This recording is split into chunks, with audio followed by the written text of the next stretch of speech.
tried talking to her, but you know what it's like. The moon just goes round and round all night. So I say, okay, this one's yours. So I get in my car and I go up the road, Lansing I'm told, and I see someone walking beside me.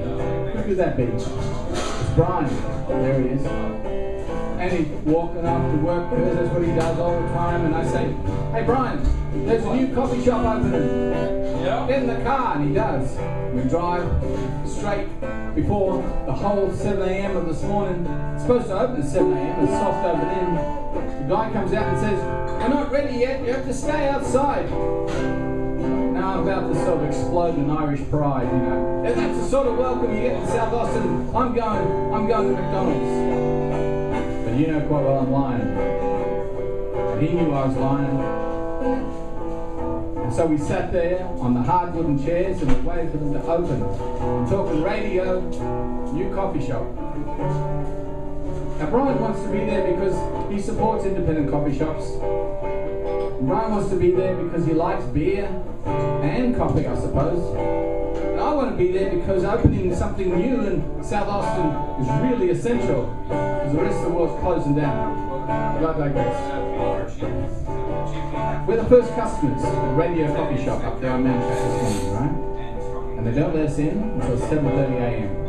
So we're having conversation. Does anyone remember conversation? Before iPad, iPhone, smartphone? No. Let me tell you something. Once upon a time, people used to talk to each other. Forget about it. So we go inside. The man we were talking to was the father of the son who's running the coffee shop called Radio. And Radio's a new coffee shop that you're all going to end up to. Up on Manchac, just past Ben White, where Dan's Hamburgers is. You know, the open revamp. In the tyre shop that's cheaper than cheap tyres, you'll see Radio. Now I say this because you know and I know that a certain place is going to go. That place is going to be a big success. And let me tell you, we're the first people there. And the first people to be told, no, you can't come in. So I guess we're the first people to be rebuffed by Radio. Radio rejected us. It's like a format. I bought my 78 records in my mind. I bought my Edsel. I bought my cassettes. And they said, no. Where's your iPad? Where's your iPhone? They didn't say that. But you know, being rejected is part of a poet's pride. We waited, didn't we? We waited patiently. There on the wooden table, patiently like a doctor before an operation. And they finally let us in. I said, okay, what you got? What you got that's special and magical for opening? And they said, nothing. I said, can I have a cup of that, please? They said, oh, it'll cost you. I said, how much for nothing? It'll cost you your attention. And I thought, okay, we're dealing with people here. I said, no, let's play. Can I just have the basic black? They said, no. You want something special? And I said, yeah, I do. Okay, they gave me Americano, whatever that is, for the price of basic black. And all I wanted was black. And they painted it purple and indigo. They threw it scarlet and vermilion. I think it was a rainbow at the end of the conversation, but I took it outside and they did the same to him. They gave him an Americano too. And he tasted it and said, this is bitter. And I said, that's Americano in 2014. School massacres, the taste of bitterness, cruelty and vengeance and violence. Get used to it. And he said, no, I'm putting some sugar in. So whether it was sucrose, dextrose, nocrose, lacrose, whatever it was, sugar, honey, you know, he made a sweeter solution. We sat down on the wooden bench and we had what is laughingly called a conversation. Let me explain to the young people in the room. A conversation is when two people without a phone or an iPad, they actually, forgive me for saying this, they talk and they listen. I know. It's an unusual occupation. It's very, very rare. Most coffee shops, you come in and either music's so loud, or everything is like church, or you've got people with these earbuds. You ever seen those white things? Whereby they are laptop dancing, you cannot communicate with them at all. They are astrally. But not at Radio this morning. So at 7:30 a.m., there we were having the conversation. Finally, it had to stop because he had to text the fact that he was at Radio. And I went home, checked my email on Facebook, and found out that he texted he was at Radio. He just left radio. So we're doing the virtual walk after we did the actual talk. And sometimes you wonder which dimension is the real one, where the reportage of a situation is stronger than the actual situation, like Iraq, or whether the actual situation is stronger than any poem or story could ever be. And that's why we always ask every person in the room to share their stories.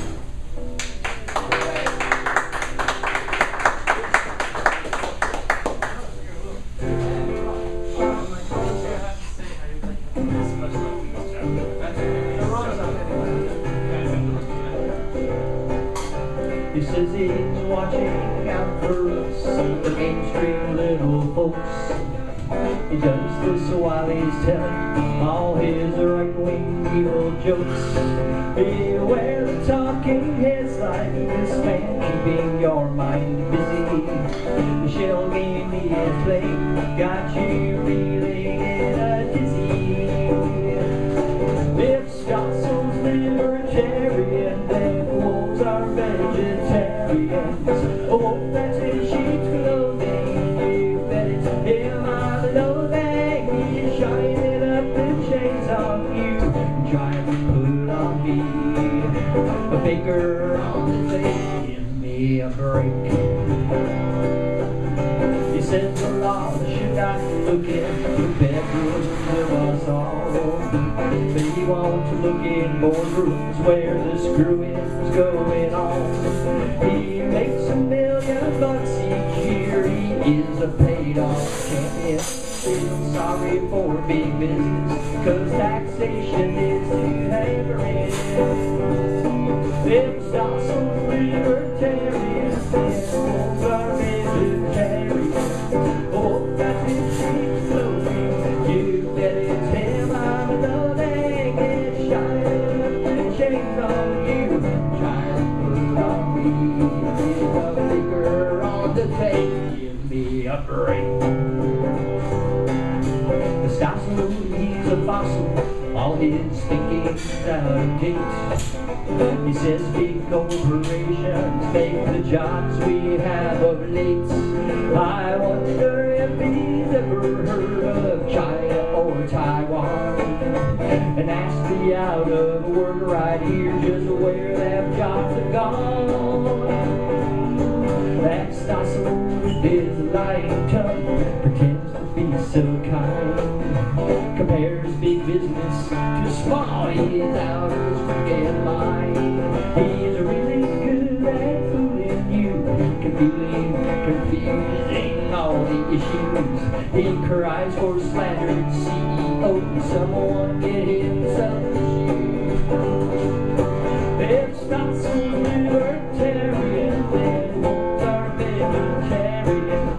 Oh, that's in sheep's clothing.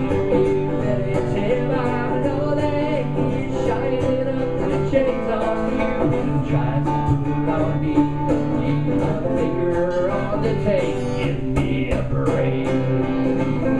Give a finger on the tape. Give me a break.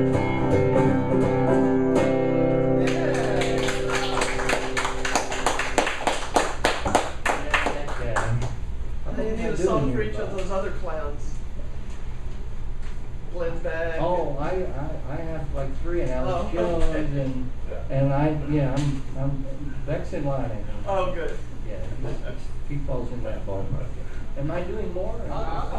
Take turns. I don't need to keep going. Down before it's on.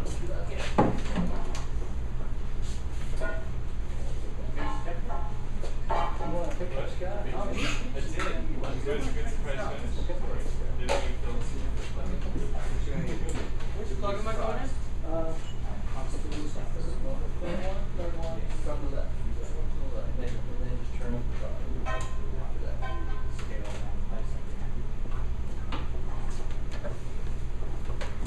Yeah, that one worked out pretty good for you. This one? Yeah, the last one was great. It was really interesting. It was very, very different. So I left mine at home to Louise. I liked it. It's good. It was, you know, I do all this stuff when I'm moving around on mine, so I'm still trying to get used to it. It gives you a little bit more more flexibility, you know. You're not up tight against the mic. Get tight into one thing. You alright, Chuck? Oh yeah, I'm just doing. Level is what we're doing. What will it do when I have Is that about right?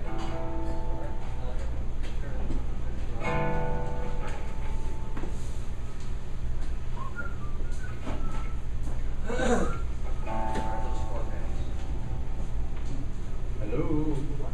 Everybody still awake? It's been a long night for some.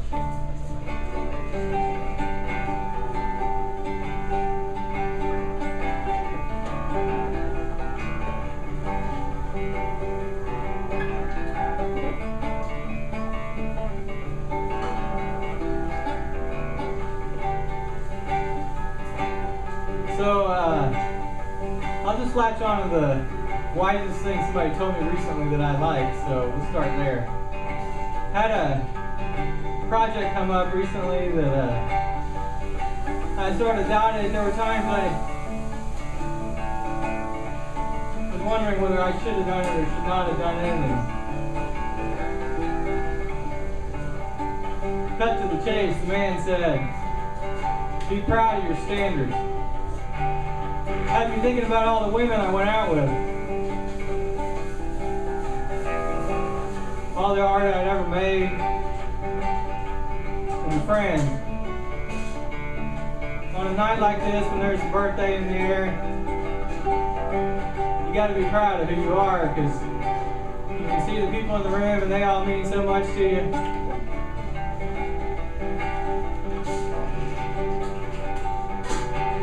So when you're down in the blue and you're wondering what to do, you ask yourself this: would you suffer with less, or would you expect the most of yourself and hang on to that thing which is beautiful to you?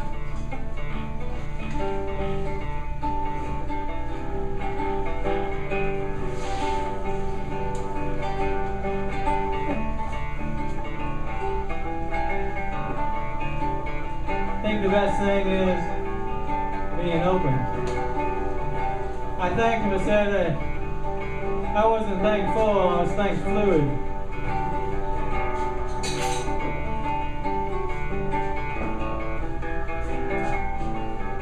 It's not so much about one man coming into the world.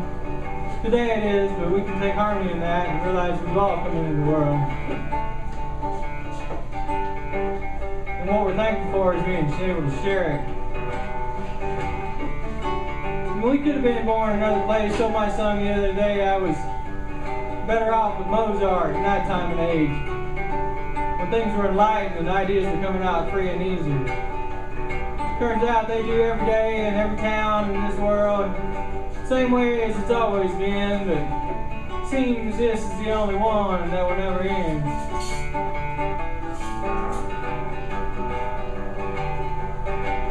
So I guess the moral of this story is do the best you can. Abide by that conscience in yourself that says this is what I am. And I am proud of it. Even though some things may not work out right that I didn't have anything to do with. You just give it your best shot. Peace.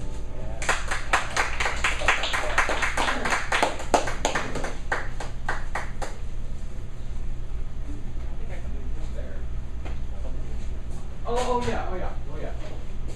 Next, I'd like to introduce the famous Australian TV star, Sheila Wallaby. Thank you.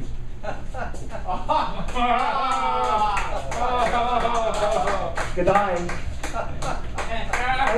That's right. I'm Sheila Wallaby, the crocodile whisperer. A tip for those of you who want to whisper in the ear of a crocodile, I'd suggest starting with the freshie, the sweethearts, the salties, they'll bite your head off. That's right. Well, I first met Thomas Woodruff in the wilds of Brisbane. He was in a billabong wrestling with a platypus. I said, mind the spurs, mate. That's a mile you got there. A mile platypus. And spurs are poison. You gotta watch it. But the platypus apparently had stolen his poem. Now you know that Thom is very generous with his poetry.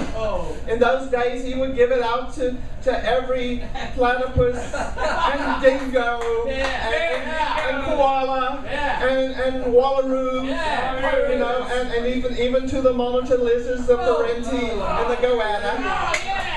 But this platypus took a poem that he had not finished yet, and he was in the billabong wrestling with it. And he finally got it, and that's how he got his start as a poet in Australia. And he is a national treasure, he is a world treasure. He's a bit of, you know, it's a bit of a caution once in a while. I remember one time I was eating a prawn, and he said under his breath, Fukushima. And I wanted to say, Fukushima, you mate, but I didn't. But I'm here to say, happy birthday to Thom. Oh, bloody nice. Thank you very much. Cheers. Well done, mate. Oh, crocodile.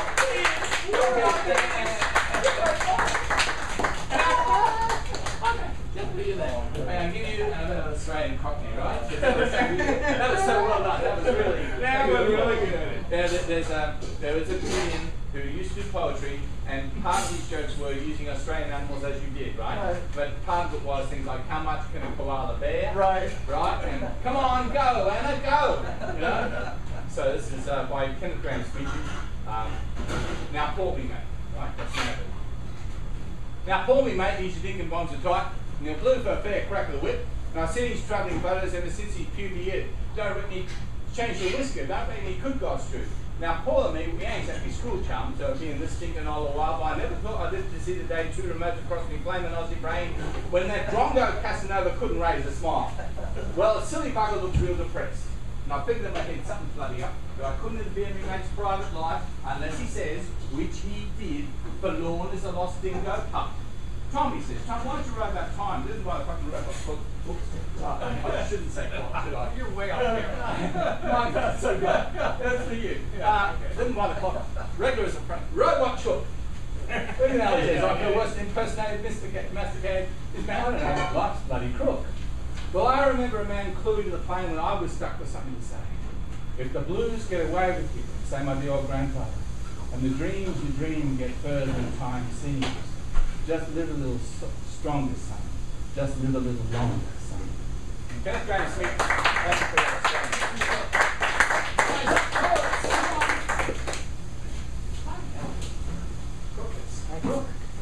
Beautiful. Bloody good. No worries. You'll be right. Yes. You did good. Oh, no, very nice here. Very nice to see you. Come on, poets. That means you, Brian. Come on, you guy. I want to hear you. Come on, he hates dead air. I hate dead air. I hate it. When we're dead, we'll have dead air. Looks like you're ready. Looks like it. That was the front. Oh, here we go. Okay, now we can get the party started. Yeah. Hey, how's everybody doing? Yeah. Just real quick. I got one coming up somewhere. Yeah. But infinitely patient to me. It's nice to be here to celebrate Thom's first day of nakedness. Now in year, what is it? 38 years now, right? Yeah, 38 years.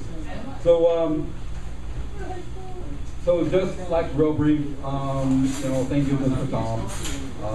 He's, been an awesome friend and mentor and partner in crime, things like that. And I'm not here to talk. I just want to share what I wrote. Fresh meat. Well, it's marinated for a couple of days. I actually wrote this a couple of nights ago. Where are you at? Magic Jack. I wrote this a couple of nights ago, actually. Yeah. So, sadly, I did not perform the other night because it was raining. Yes.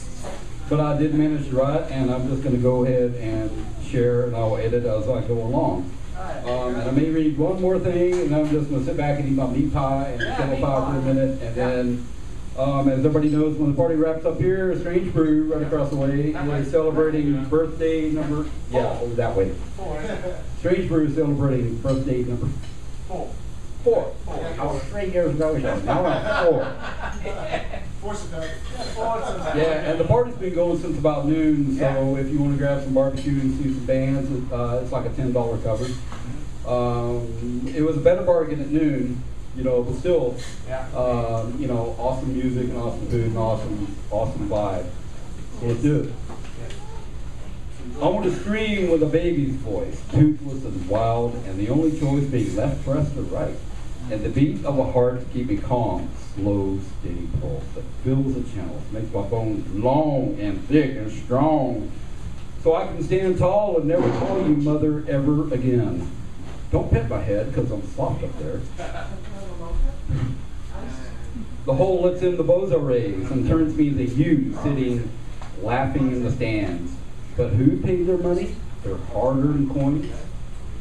Well, we choose our form of slavery, and my only excuse is being a big baby with something to say that I can't put into words with a mouthful of the poison you feed me, self-editing. Yeah. I want so much more, and I don't know how to ask, how to beg, how to take it for my own. My tight little fist grabs nothing. And that must be the lesson we taught. Nothing awaits, and it's all for you. I wanted to scream. No, I'm going to scream and cry till you fill me up. I'm not thinking of tomorrow when I'm fat and lazy and directionless like any walking victim. To be happy in the flock, asleep in the manger, a child of God, drinking the punishment for being a man.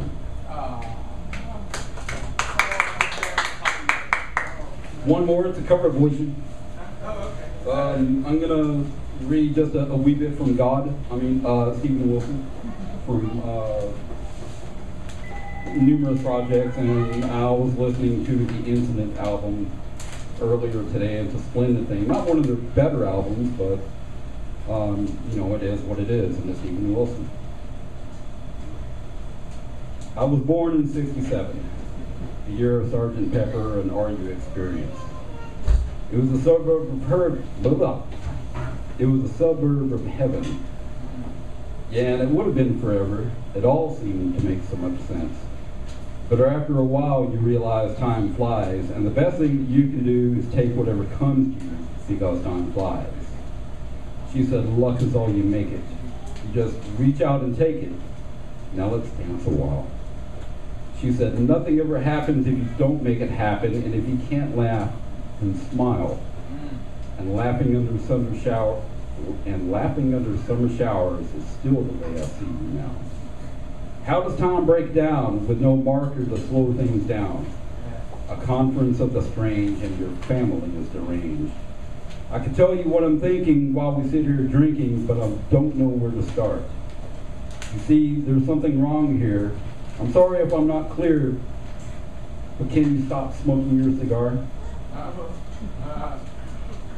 But after a while, you realize time flies, and the best thing that you can do is take whatever comes to you because time flies. And the coat you wore to Alton Towers is still the way I see you now.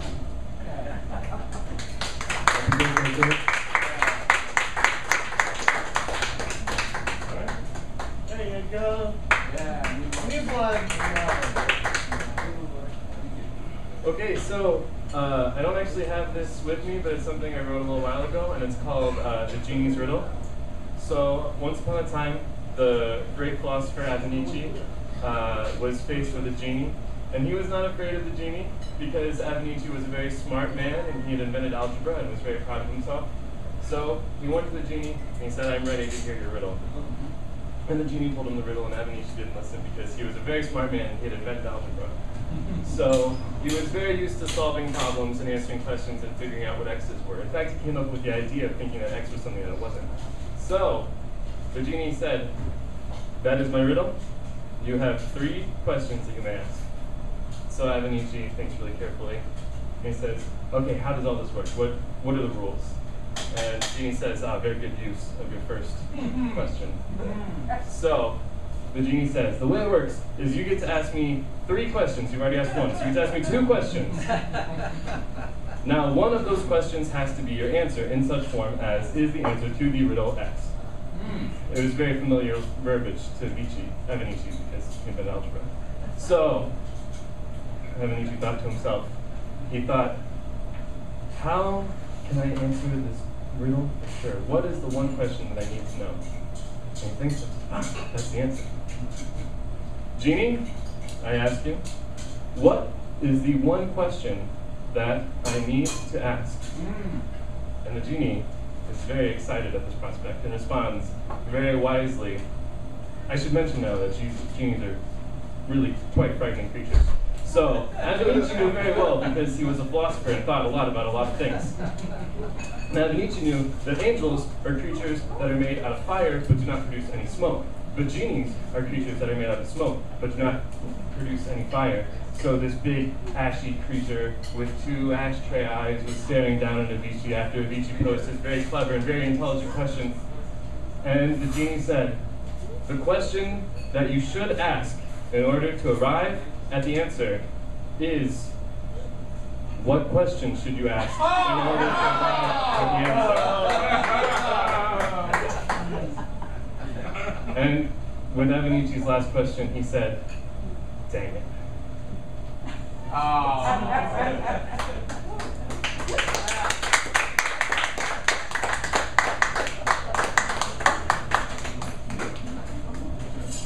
Here's Ben.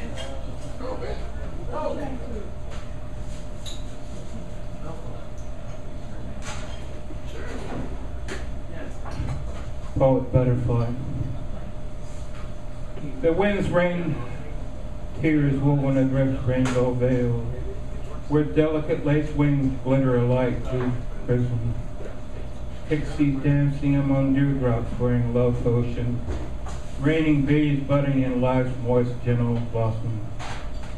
Spread thy wings, poet butterfly, and savor the nectar upon the elixir honey upon temporal nirvana highlands. Share universal peace's diverse spectrum of drift sensual sails. Intensibilation, persona, heartbeat, cadence, bearing dynamics. Cleanse the soul to the extreme depth of spiritual enlightenment. Find a core seed need to germinate within the cocoon womb, poet's womb. Break free of that shale inhibition, gravity, and complacent constraints. Spread thy wings, poet, spread thy wings. Poet butterfly, do dance a light, the elocution, sensing springtime. A flutter the feathered quill, breathing love sounds all around the place. O wildflower, sway with poets aloft meter and rhyme, lively pulsation. Wherein the tree breezes, rustles a tune among vivid vibrating leaves. Here's old doves, lovebirds, and songbirds full harmony. Fly, poets. Fly so high in your mind, your verse world's alive, creating petal characters, letter, with striking, exquisite details, wherein one poem blossoms forth to pollinate another gem creation.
Eight.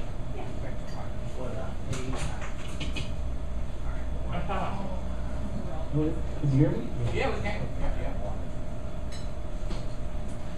Teresa's in the house.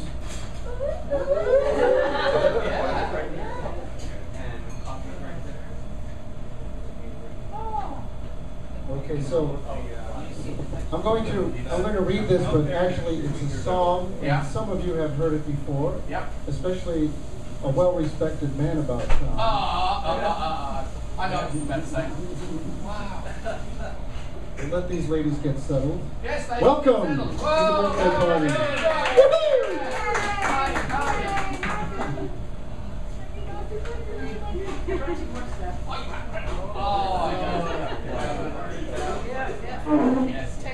Thom loves extras. Love extras, yes. Where's a good place? How about, is somebody sitting here? Yeah.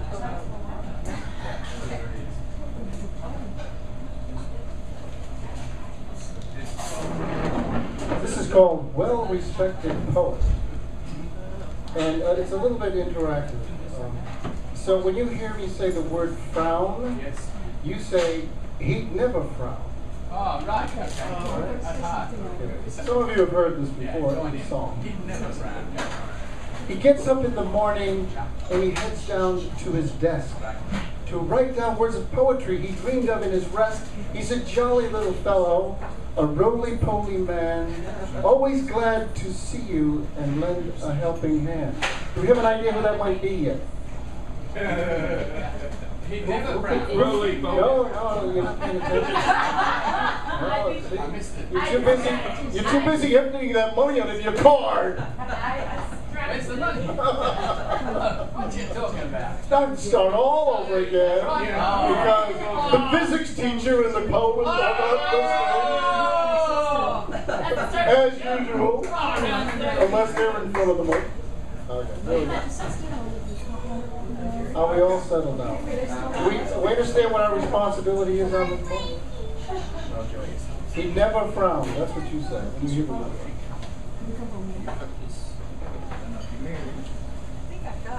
He's a jolly little fellow, a roly-poly man, always glad to see you and lend a helping hand. And he's oh so good and oh sublime, never has a care if your poem even rhymes. He's a well-respected man about town, shares his poetry without a frown. Very good, very good. And he's oh so good. And he's oh so kind. He's a nifty, thrifty Aussie with twinkling Irish eyes. He wears all kinds of costumes and comes with a surprise, as we all know. Well, you see him here and there and all about the town. He doesn't have much hair, but he never wears a frown. Almost. And he's oh so good, and he's oh so kind. Well, it's pen, pen, pen, and write, write, write, and keep that candle lighted all throughout the night. Yes, it's pen, pen, pen, write, write, write, and keep it fresh and new if you're planning to recite. And he's oh so good, he's oh so kind. It's a King song, you get it? Oh, good. Well, he's out there every evening, except for Monday night, to lead his band of poets like gypsy tribes in flight. His lady owns his Mondays. She's in such high regard. If not for her, he'd be back in old hard Aussie sod. Amen. Happy birthday. Are you drinking my coffee? No.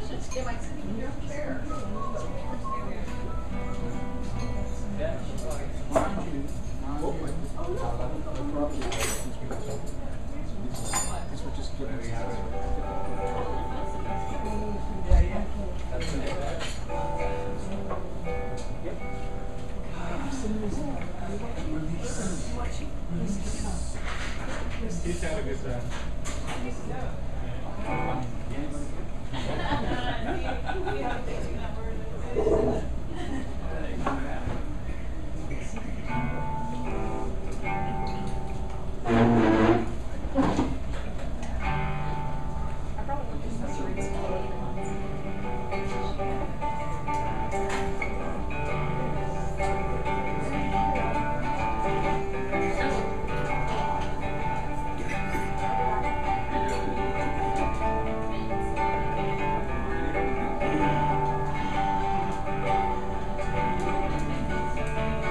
Given current circumstance, or you might say, as my life pointed me in a certain way, I have been without certain things, but other things I have much of. Sometimes that takes its toll and find myself squishing down into that comforting self place that says, you're an okay man, you're an okay guy. And I went to that place just recently and found out something really wonderful that I just have to share.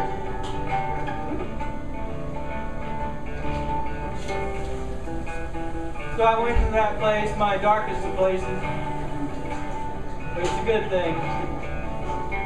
And I let the magic take over, and I did something that people don't seem to do much these days. I relaxed. And as the case would have it, I look back on all the other times I'd relaxed. At open mics or other venues or with a book under the tree at the time I finished with them. And I realized, like a bolt of lightning, that relaxation is inspirational. Which is what makes a nice, comfy place like this so cool. When you let yourself just hang out, and it's no surprise people do the chemicals they do to relax, but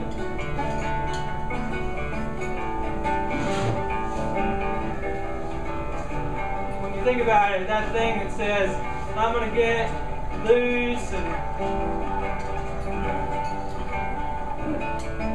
not care about a thing. Maybe where religions come from.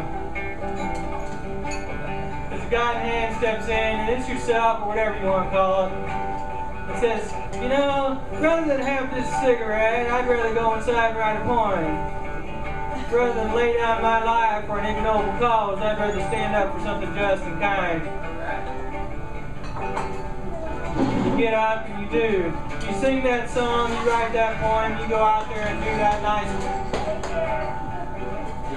Leave it like that night. So it turns out relaxation is inspirational. Maybe we should do it all the time. Peace.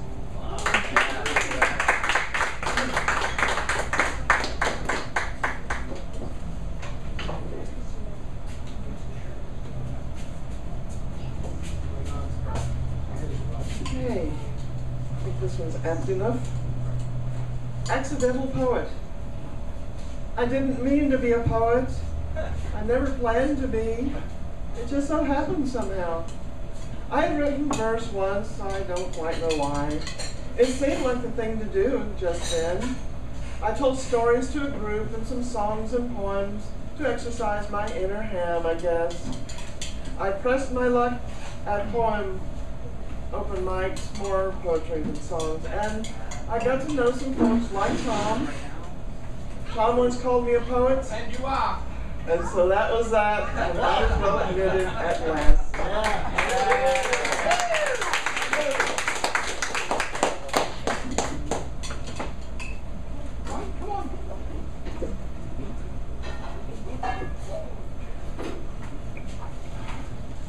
Just today, we were sending photographs to you, Barbara. I don't know if you looked at your email today. No. I don't know if the photographs are through. Without photographs of Thursday night's lightning storm poetry reading inside Belton Library. Lightning storm, okay. Yeah, right. Yeah, it was. A group that you kept alive for years, Joy Owen. You wonderful soul. Temple poets, The Central Texas Live Poet Society meets on the second Thursday of each month at Belton Library. It's from 6:30 to 8 o'clock. Ben Franklin and myself went up, and he drove because I can't, and safely to other people. And All right, you got I don't know what we're doing. It's great. I like that. Yes, you're with me. Yes, everyone. I'm sorry. Don't be sorry. You will be. This is all our birthdays, by the way. It's just, I just happen to have a real birthday today. You've got other days, okay? We'll come to your place and say, happy birthday. Ah! How'd you find out? The internet's a powerful thing. I am. Yeah, see, it's a shock. I didn't say that. Thank you very much. Well, you're so sweet, my friend. But I digress. Man, you forgot your biggest fan. Ah, my biggest. It matches your clothes. Come on. How could I miss that? This is a true story that Teresa will tell, but come on in. This is it. I was born, right? I asked my mum, my astrologer wants to know when I was born. My mum looks at me with that sort of look that only mothers can give, and she said, look, I was busy at the time, do you mind? And I said, Mum, you don't understand. My astrologer wants to know the time I was born so he can tell me what's going to happen in my past. She said, I can tell you what's going to happen in your future if you keep asking questions like that. First I thought it was 7 o'clock in the morning because Mum said, well, it must be about 7 o'clock in the morning. I received a poem at 4:35 this morning from a poet who sort of channeled the wisdom that at 7:40 a.m. the Royal Women's Hospital in Brisbane, Queensland, Australia, I was brought into this world, and ever since then I've been having more fun than you could name. And when I asked my mother again, she said, oh, must have been 7 o'clock at night. I was asleep at the time. And I said, Mum, it's important. And she said, why? Why is it so important about when you were born? Why is it more important about what you do with it? I said, Mum, that's why you'll always be older than me and wiser. Because I can ask the questions, but you provide the answers. There you go, Mom.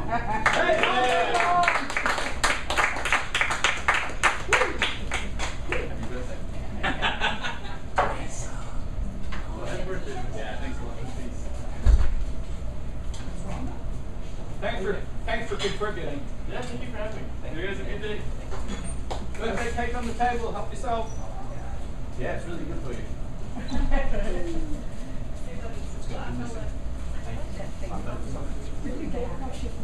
You didn't know, and that's wonderful you did. I'm so sorry. You should. No, it's good. No, it's never. There's always a party around here. I'm hoping you guys enjoy this. Oh, it's wonderful. So unexpected.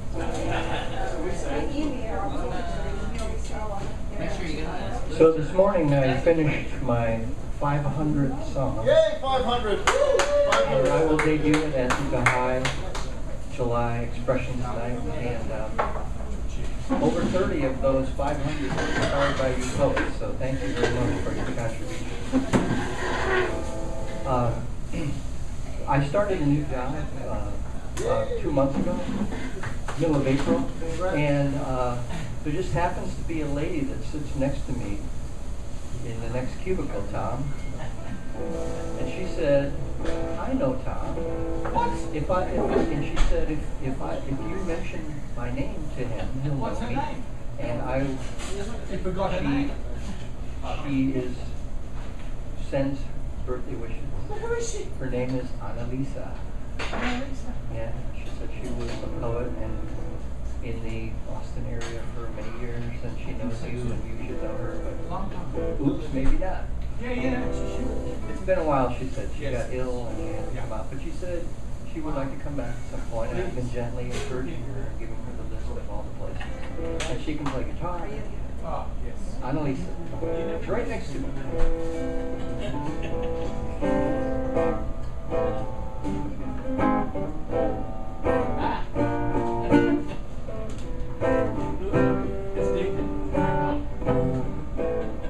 I went out to a seance one night looking for release. I thought maybe the nether ghosts would help bring world peace. but they were loath to return to this place of pain and fear. I asked if they could recommend someone they knew right here. They said, invoke the spirit of Thom, invoke the spirit of Thom. He's channeling the message, brotherhood to everyone.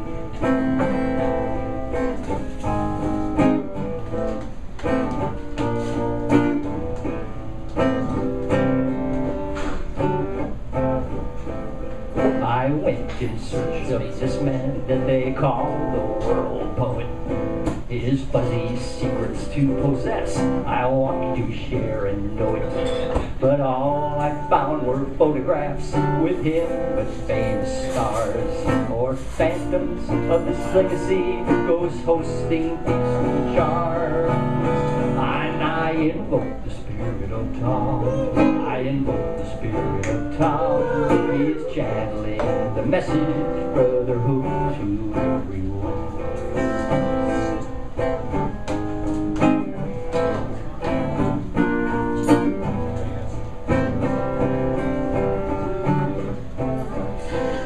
The words of all his writing float above the mortal page. The meanings could be easily applied to any age. But when I finally met that guru of the Texas scene, he said, love is all around you, don't depend on little me. Oh, I invoke the spirit of Thom. I invoke the spirit of Thom. He is sending out the message, brotherhood to everyone. I invoke the spirit of Thom. I invoke the spirit of Thom. He is sending out the message, brotherhood to everyone.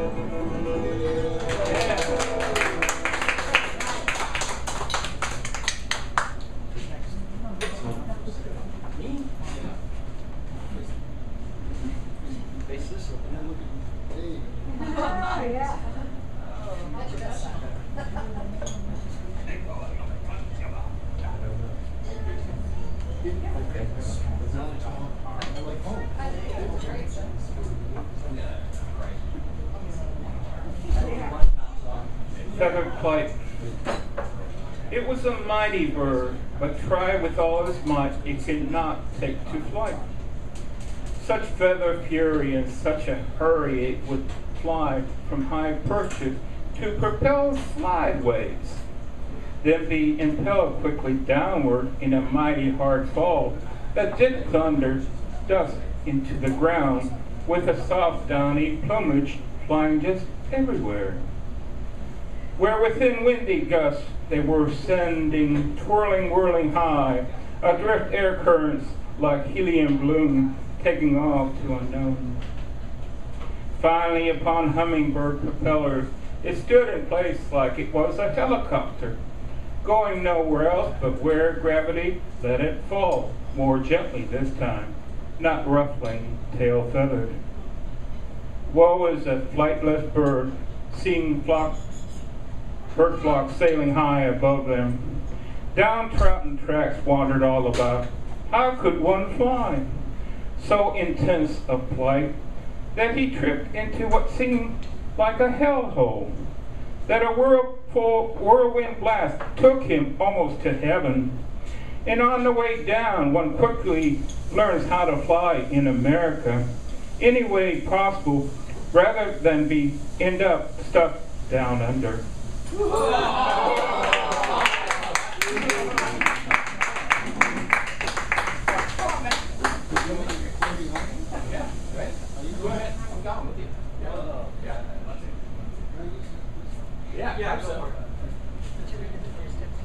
I resemble that remark. Come on, Grant. I do all the time. Like from a distance, as if the television set remote, and we are all remote. But sometimes it comes so close, it's like disaster, like the rising creek when you least expect, and suddenly everything you own goes down the creek. We see it in the newspapers and the headlines. Houses broken, people's lives broken, things stolen. No one knows what to do. Sitting amongst you, my dear friend Gilka Cespedes. wonderful musician who keeps alive the tradition of all that beautiful poetry and music poesia from Central and South America, Bolivia. Music of the Andes. You may have heard on Co-op Radio 91.7. She's been doing that for years, but we both share a secret of her mother, Matilda Gavia, declamadore of Bolivia, film star in the 1930s when films were in black and white. And she can do something we do not do. Memorize the poetry of Neruda, Gabriela Mistral, and the other significant poets of South America, particularly Bolivia, and to do a festival of poetry in her hometown in Nahuatl, the language of the people. Now most of us can barely know one imported language, and we do not know the language of the other. With stolen word, America, which comes from South America, but I celebrate the continuance of Gilka Cespedes. Now her house was taken from her. It rose, it rose, it rose, and swept away all the documents of her life, and drove her into almost despair because sensitive souls are still tied to the world around them, particularly when it comes to song, guitars, pianos, all the instruments of freedom were swept away one black evening. But since that time she has been healing. You went back to Bolivia, now return to us in South Austin. I celebrate the life of Gilka Cespedes often.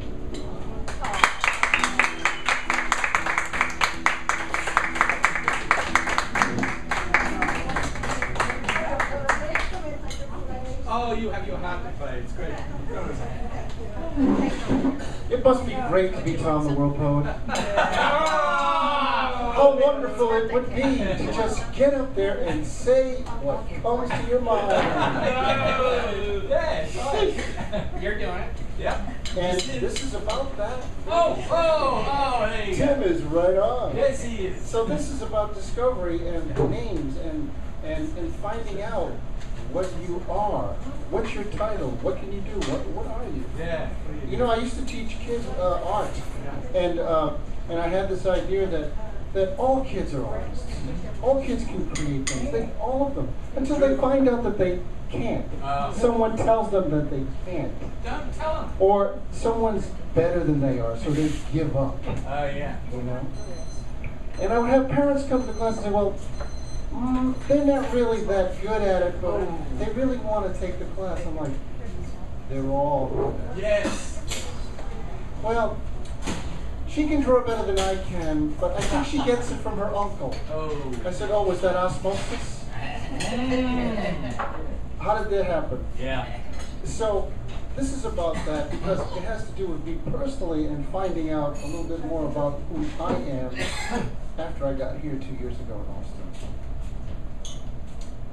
You were not something just for the wanting, nor were you something after dabbling.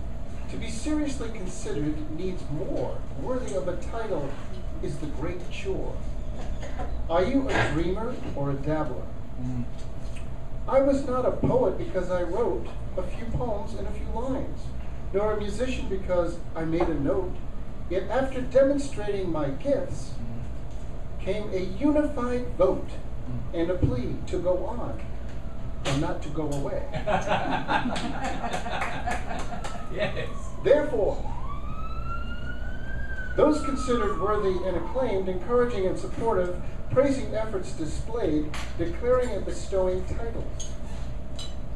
You are now what you wished. And as we say, you are a poet, my friend. Yes, you are. Yes, you Thank you very much.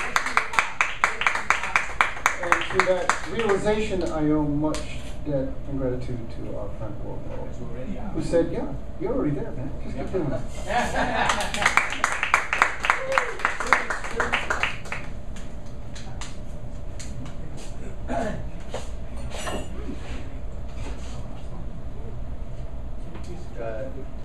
This seems like something is floating in the air, so.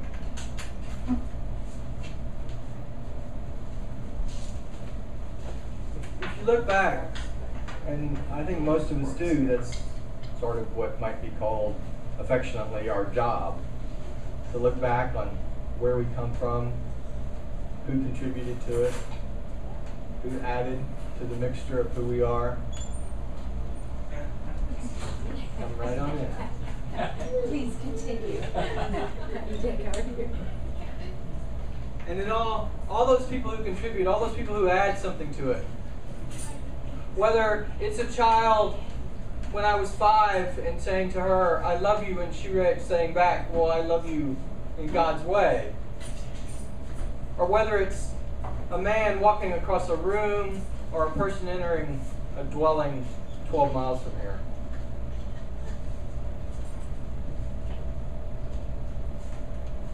If we, and I hold no attachment to the word poet, though there are those who say I am,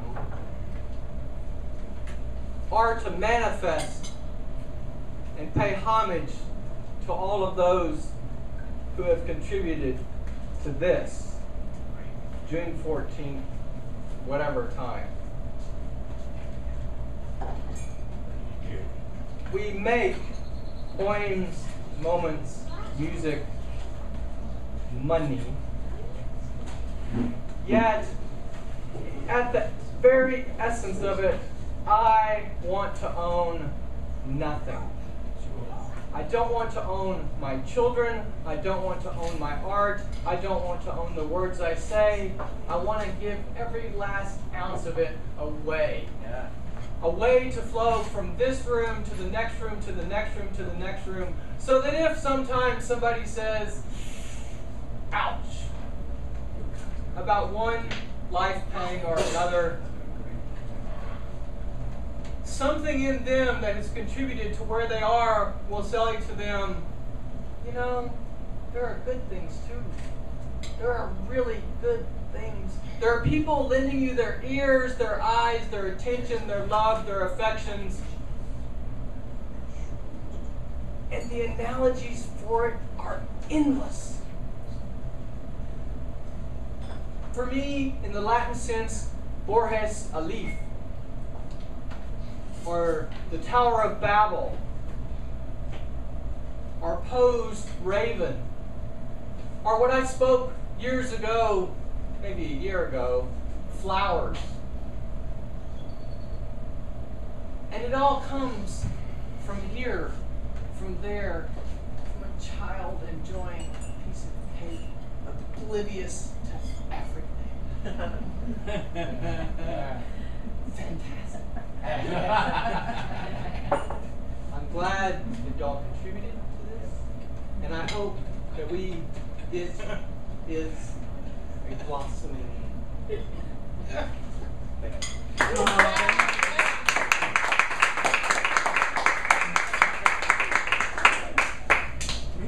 I'm not going to do poetry. No, What I'd like to do, if it's okay with everybody, is just do a little oral history. I don't know how much you know of the Austin poetry scene, but I was kind of there with Thom.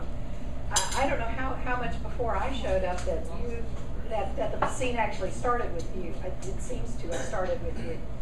But this was in like the early 90s, I believe. Right. And we were in a venue called the Chicago House. It was this old, dark, I went by it the other day. It's a bar. And it's now still called Chicago House. It's still called Chicago House. Yeah, but it was a rundown dump when we were there. It was. So here I am. I'm scared to death because I don't know anything about poetry venues, and I had just moved to Austin. And I showed up, and I was going to read my poetry. What I didn't know was that you had to sign up.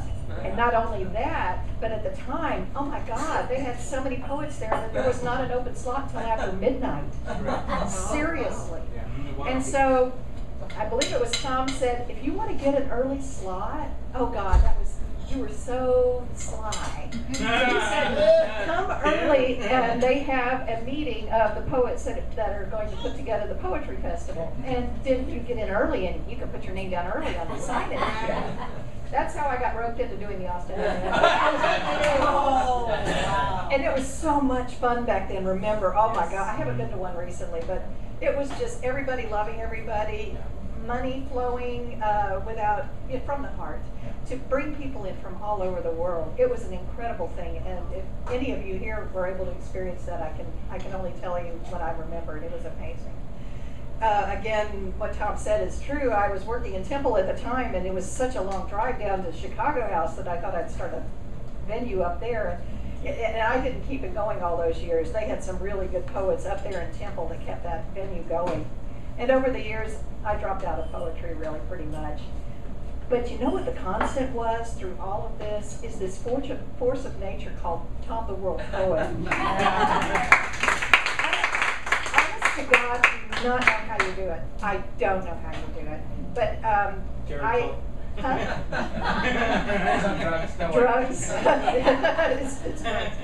No, but I want to say that I appreciate you in my life. I never would have done poetry to the length that I did it without your influence.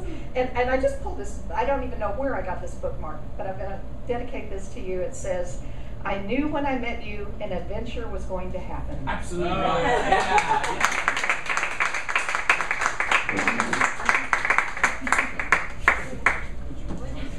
I just want to respond because most of us don't know the history, but when I first came, very, very quickly, I used to do what's called street poetry, which is for 10 years of my life on the main street of the town. I used to give away, I'd work to my money into poetry and give it away, okay?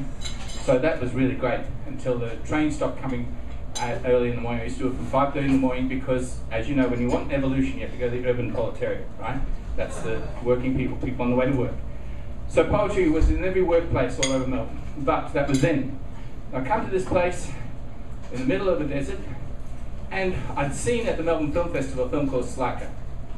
And I just intrigued because it seemed like Jean-Luc Godard, you know, like Breathless. And I thought, a film without plot, I'd like this. So I sat through it again. And then through chance I was touring, doing poetry with musicians around various places and ended up here, and there wasn't any place weird enough for us to play. So we played in people's backyards, and I mean, so when we finally arrived here, there was 3 sources prior that I found. I found Resistencia for the revolutionary poets. I found Houston College for the poets who remembered the Harlem Renaissance, okay, who knew their history. And the third one was Chicago House. Chicago House was run by 2 women lovers, Peggy and Glenda, one of whom is alive now. And it was a work of art. People don't know, but this town has its own history. In the 1880s, O. Henry used to be in that building on Sunday afternoons and do salons and soirees of poetry and music, and on piano, the music of Gilbert and Sullivan. That's O. Henry, right? The writer, you know, for short stories and being in jail for embezzlement. Both of which are criminal culture. Here we go. He was innocent. He was innocent all the time. Every poet's innocent. We're not guilty. We're not guilty. Anyway, Chicago House was an example to all of us of what a poetry assembly point could be. And when it was closed, because they didn't have any money for the rent, even though we all worked for nothing, that was the birth of the Austin International Poetry Festival. We'd meet before the poetry and then do the poetry to consolidate the community of poets, right? So that happened. We had nothing. We had nothing at all, so we shared it all, and it was good. Can't live in the past. That happened. Joy was part of those seminal beginnings then in the early 90s, and then it's been going now for 20, 21, 22 years. Still going well. Different, totally different, run by a board, but Chicago House, the space itself is wholly to the past, but is now a college bar. It's a sign of how this community has changed, evolved into, shall we say, consumer consciousness rather than creative consciousness. The thing I love about this town is this creative community. It's incredible what I call self-initiators. Like the people in this room, every person in this room, I know through being in activity with them. You know, the Belton, the Temple poets with Barbara, the poets with yourself, Joy, the Austin Writers Roulette with Teresa, the incredible stuff Ben does. Gilka's radio show, her constant performances, her promotion of a whole culture completely foreign to most of us, and every person here puts their body on the line. So this is a love poem to all of you. Let's play. Take it away. Yes. Right. All of us have been taught to be obedient and be silent. We will never talk, that our tongues are on fire, that we have a life, that we have desire for better life, creative and flowing, and everybody says you can't be knowing that there are secrets and mysteries not really to everybody, and we say everyone's a poet, everybody knows it, deep inside the shells of their consciousness they let it flow when they really feel confident they know that maybe Ralph Hauser will have stories to share. Let's bring out library there and welcome each other to the circle of sister brother, cause we know we're part of the village that glows when it says we are our own show. We don't need no laminates, we don't need no tickets, that's an open door, this is open mic, this is open life. As long as we take our heart's flight and let it out tonight, maybe we will be the ones who can say, I am poetry.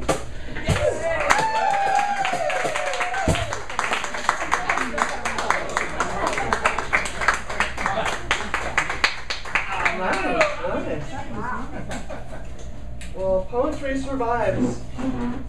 Sounds like the 90s were the golden age in Austin. Leaves of poetry.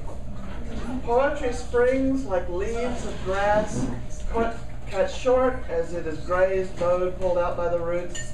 But grass springs anew where it may, fulfills our very lives and forever drives the wheels of civilization. Think wheat and rice and corn. Think bamboo and sugarcane. Think millet, sorghum, barley, and rye smiles of irony. We cannot flourish without it. What would we all be else? Grass fed the horses we rode, and by whom we measure power. Grass fed the aurochs we bred to be the cattle yielding milk and meat. Animal husbandry and agriculture grew cities and fostered innovation, built all from fields of poetic grain. So poetry springs back eternally, though trodden rudely underfoot, and neglected, thirsting and grasping for the precious light of the sun. We are trampled, but do not die out. Yay. We may never thrive, but we do survive.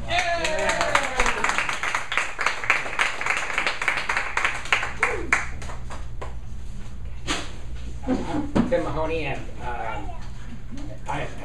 people are always surprised when I tell them I'm shy, but it's true. Yes. And Thom is, I think that I'm also a politician. I'm a Austin Community College trustee, and I can tell you I've been dealing with a lot of these people, bond elections, and transportation stuff, and they're all insane. Yeah. And so I have to. The last thing I want to do is be oppositional to things like bond elections. But those people shouldn't have that money. They should not have that money. And we have, and I was at a presentation by another poet friend of mine. I think it was Marion Wizard. Oh yeah. At Resistencia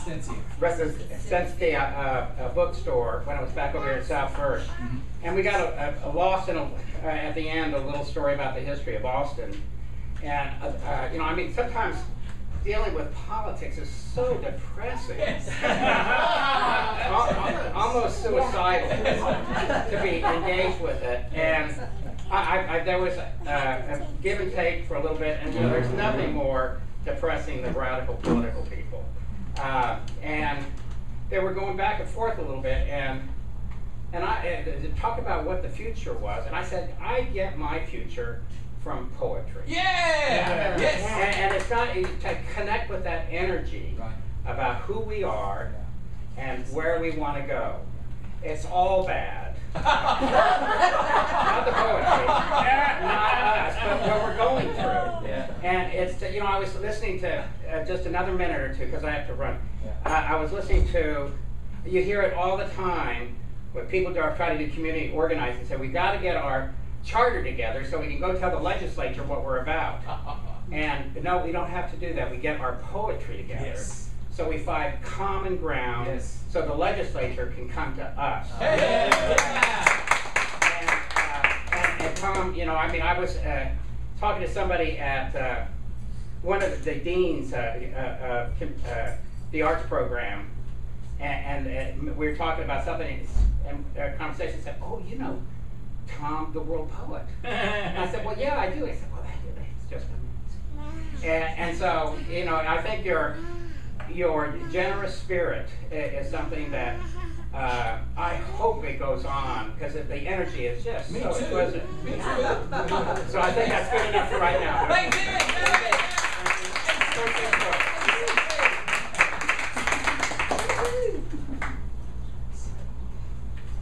Thank you, Thom. Oh, you're wonderful, wonderful. Is that an English accent? I haven't an ounce of poetry in me. Yes, you We're have. Irish. But we'd like to say thank you for letting us skate fresh out. Excellent. We had a wonderful time, and the energy and the vibe is just fantastic. I've never known there be so quiet. Irish. Yeah. Calm down.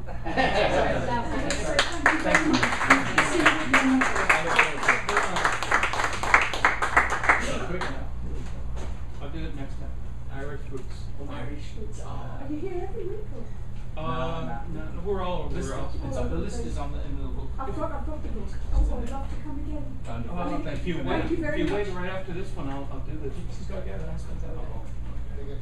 Just about at the end of our Yep, thank you. experience now. Thank you. Bye-bye. Yes. I'm so used to fighting with the other mics. It's like, wow, this mic works. That's what a working mic feels like, or I should say mic stand.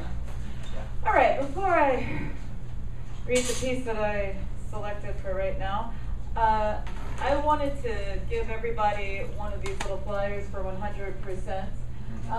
It's on Thursday the 19th, which is actual Juneteenth, when the Texan slaves found out by announcements that they were actually free. Yes. And they had been free for 8 months. They just didn't know that.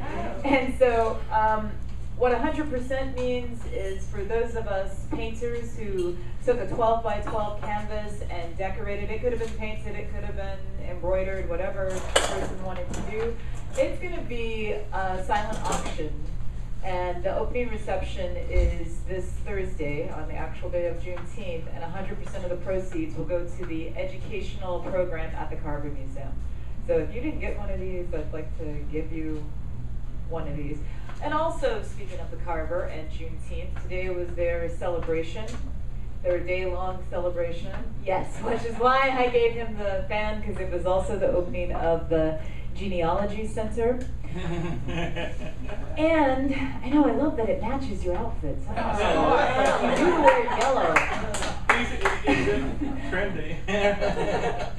And today, me and 5 other volunteers dressed up as free slaves and told our narratives. Well, the narrative of Maddie Gilmore is who I played, and it was a reprising role because I first played Maddie Gilmore last year when I dressed up, and I love to dress up. So that was like #1, and I only had 8 lines, which was great because I actually memorize and never recite stuff. And I had one family who came, and it was a guy, grown man, with his 2 parents who were visiting from Algeria, and they spoke no English. And I was very happy that I only had 8 lines, because this poor guy had to translate everything into his parents. And so, as I said my line by line, and he translated it into French, I had actually taken 6 years of French, so I knew what the mother was saying, but I couldn't say it back to her in French. I just spoke to the son while talking to the mother in English. And so this poor guy, I did save him the trouble of 2-way translation. It was like, okay, you don't have to translate her French to me, because I understand what she's saying. I got the gist. But it was just amazing that slavery around the world they had the same game. It never had to change. Slaves in Algeria were suddenly freed, and they had no idea how to organize themselves because it was illegal to teach them how to read and educate them, other than the menial job that they were doing as a slave. And it's like, Mom was saying, this is the same thing that happened to us when the French suddenly freed us. And I understood exactly what she was saying. So this second year that I was playing Maddie Gilmore and her little 8 lines, it just felt more powerful because I met another person who was a descendant of slaves. So.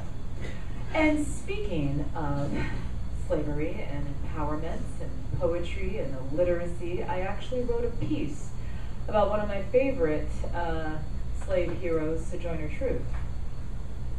So I'd like to read it. Her famous question, at least in my mind, was called, "Ain't I a Woman?" So I added my bit to it, and I call it, "Ain't I a Woman? My Testimony." Growing up in the Bible Belt, I learned very little about the contributions of blacks, and even less about strong black women.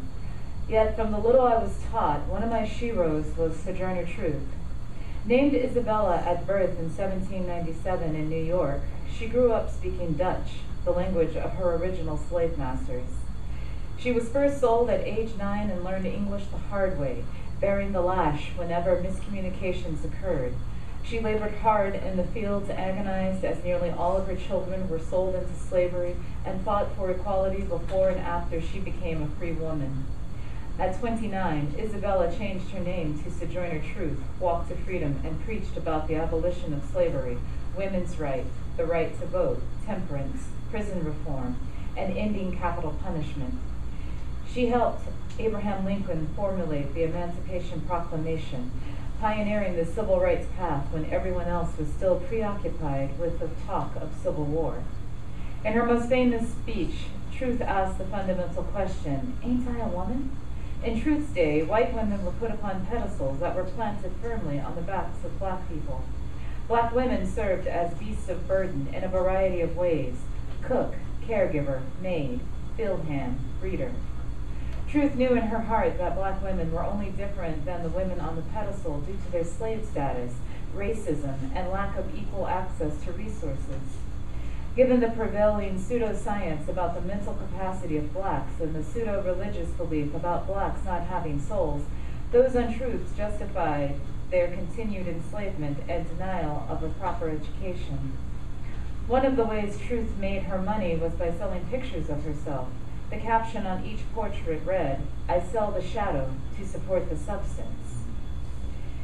I understand Truth's drive to succeed, her motivation to hustle, her trust in God to open windows where others had closed doors, using the power of her persuasive voice despite her illiteracy, fighting for more than the stereotypical roles others had desperately coerced black women to remain.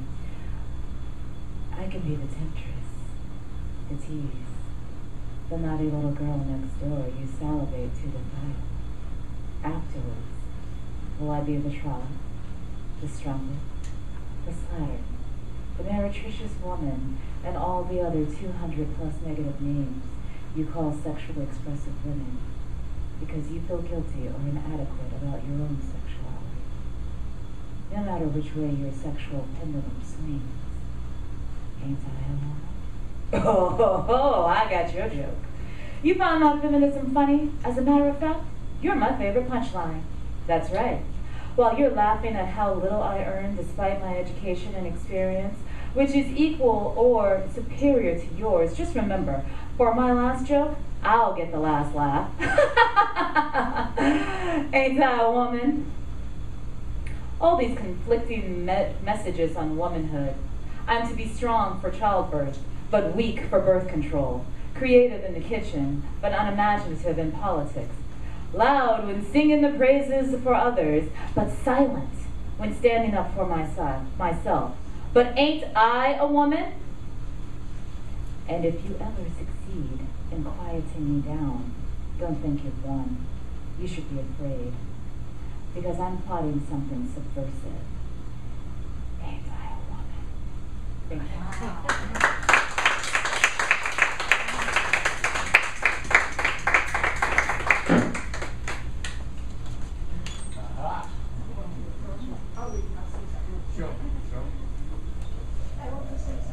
Yes. Look, it's wonderful. mic because my voice is loud enough. Thank you so much for being you. I can't help it. I try being normal. But you know, you forgot one venue. Yes. You forgot Mexicarte. Oh, that's where we started. That's where the first festival was. Because Mexicarte also was a very struggling little corner. It was. In an already almost defeated neighborhood. Correct. And by some, you know, the stars kind of met in some place because we used to have little peña type things of music, and we were starting doing Andean music and Latin American music, and then they wanted to tear down the building or something. That's right, they did. Thank you.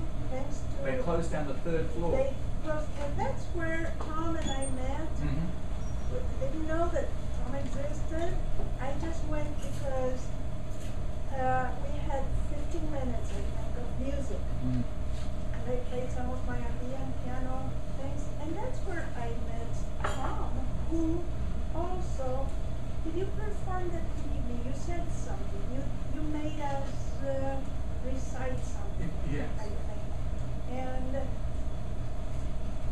the year must have been 1991 or 92. 92. So we go about. Whoa, this is good. 2 decades is a pretty good start. That's pretty good. We're still going. Yeah, and your mother?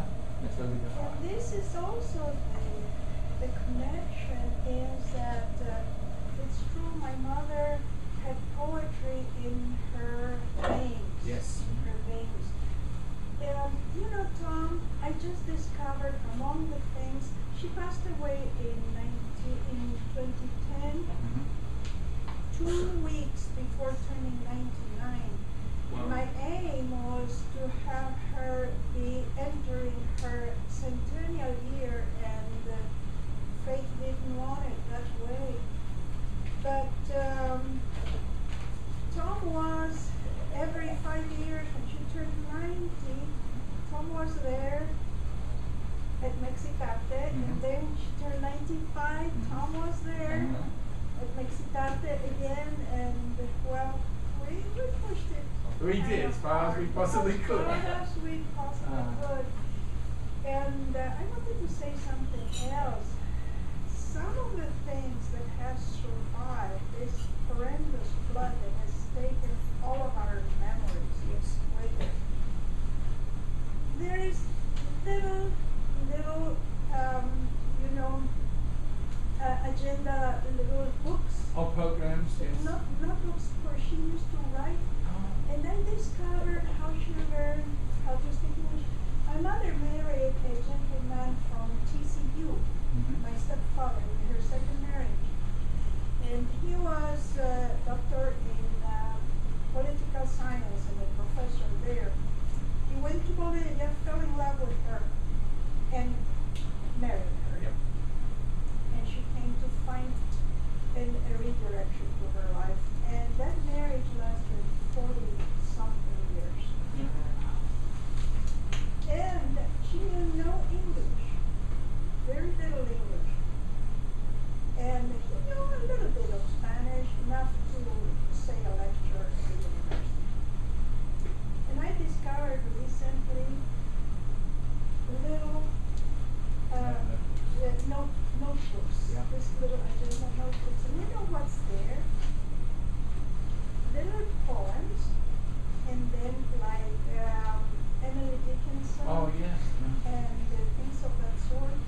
And on this other side, the words she did not understand. And then she wrote them down and translated them. And then there was, she found somewhere a translation maybe, or even authors, my stepfather helped her out.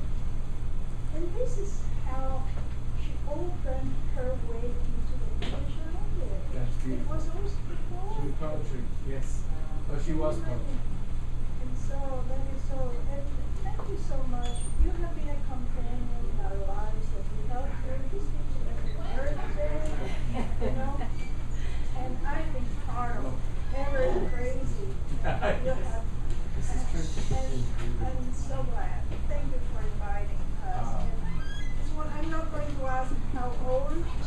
because, you know, it does your age, miss. Thank you. Very grateful for that. Thank you so much.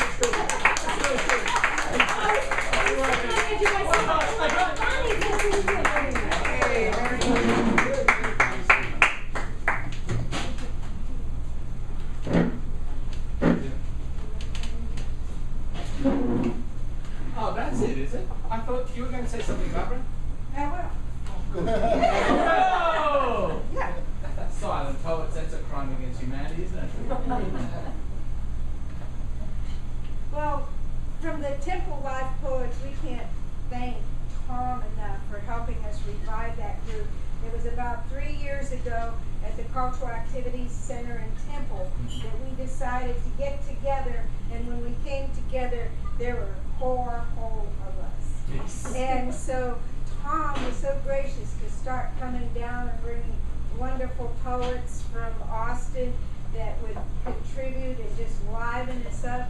And so slowly we're growing. Yeah. And 11. yeah, we had 11. Yeah. And we moved out of the Cultural Activities Center because it was such a big place and we were so little, you know, and it was like, so we moved into this Belton Library, which is just charming, it's intimate, we're surrounded by books, and the staff is so gracious to us, but Thom and Ben come, and you've come, and I think you've come, and so, you know, it's just really great. And so I didn't write anything, but I was looking through the book, as Thom keeps me supplied, but this kind of says it all. The Bill of Rights, as of 2014, you have the right to give at all times, which Thom does. You are a permission giver. You have freedom of speech. You have freedom of assembly. You enjoy all rights in a context, respect for other co-creators. You have, share and give equality of spirit. Your best poem action will be your next poem action. Everybody is a poet if they so choose. Your creativity is shared in diversity by all beings. There are no limits to love, life, learning, image on. And you have been a personal inspiration to me, and you know, I feel uneducated, you know. Just I do this all off the cuff, and I couldn't tell you a sonnet from a whatever. But I thank you, and a live poet's love.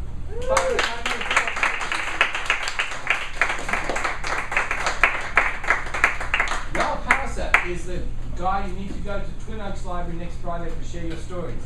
It was set up by Deb Akers, not for poets. It was meant for ordinary people to actually just sit down and listen to each other. That is next Friday, Twin Oaks Library 1 to 3, and Ralph keeps it alive and well.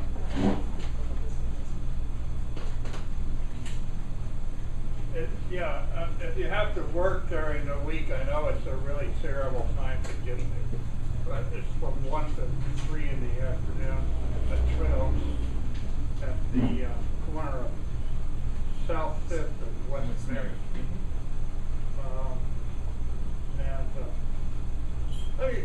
Since we are talking, well, let me try this little short piece first, and then maybe later I'll do something a little. Salt and pepper.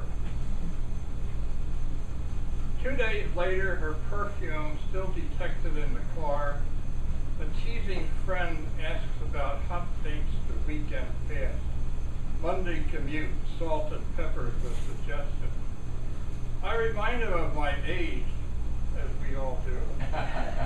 Admit a lady occupied his seat, but if it's steamy sex he wants, he'll have to pump the younger man for tales of garments falling to the floor, sweaty nights at blue motels with pools and tiki lights.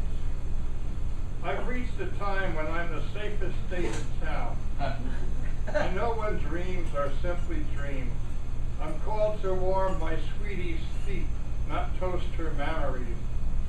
Though moonlight still can make my blood run warm, I need a southern breeze to stoke what's left of eros in my veins. But still I smile, glad my reputation has been enhanced a bit, glad to feed a young friend's fantasies. Woo!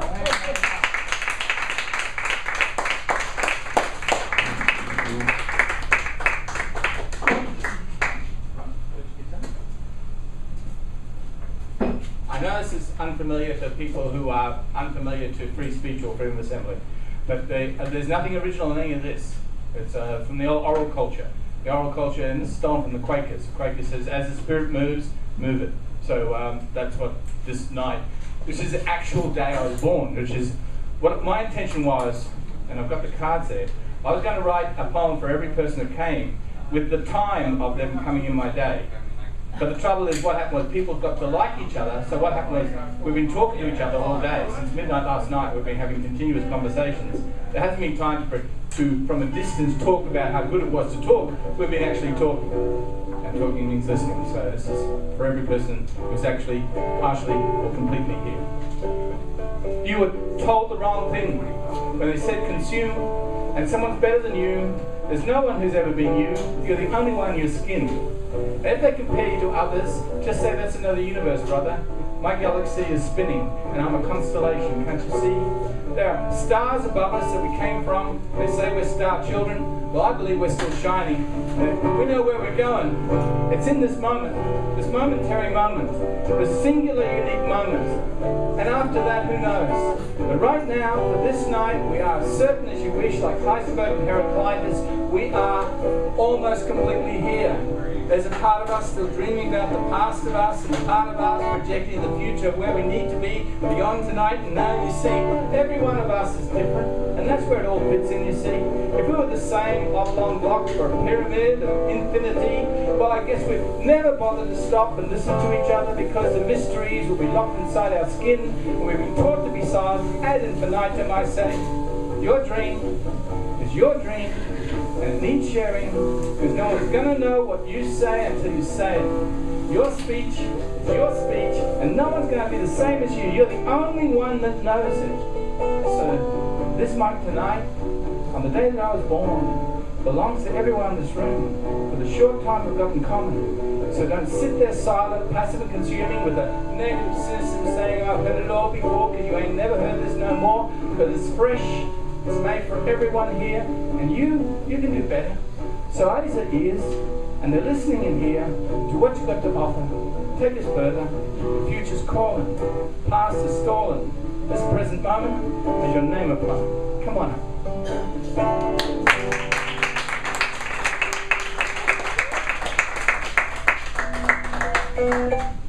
Okay, so I'm going to take poetic license and recant what I said earlier about not knowing what poetry is. Okay, I'm flexible. Sometimes I do know what poetry is, sometimes I don't. So in this moment, I'm going to say I know what poetry is. And apparently it has something to do with meaningful fluidness. I go back to the 90 days in Chicago House, and it turns out, and I told him this like half a dozen times, and he never remembers. I was at Chicago House, and he always forgets. Because then our paths came together at this cafe about 3 years ago, and they merged pretty significantly at this point with book publishing, etc., etc. But that's not what I'm here to talk about. I'm here to talk about making every day in this beautiful homeland of ours, starting here in Austin, Austin International Poetry Festival Day. Yeah. The trick is to make every single day in this city of ours meaningful, loving, kind, generous, compassionate, etc., etc.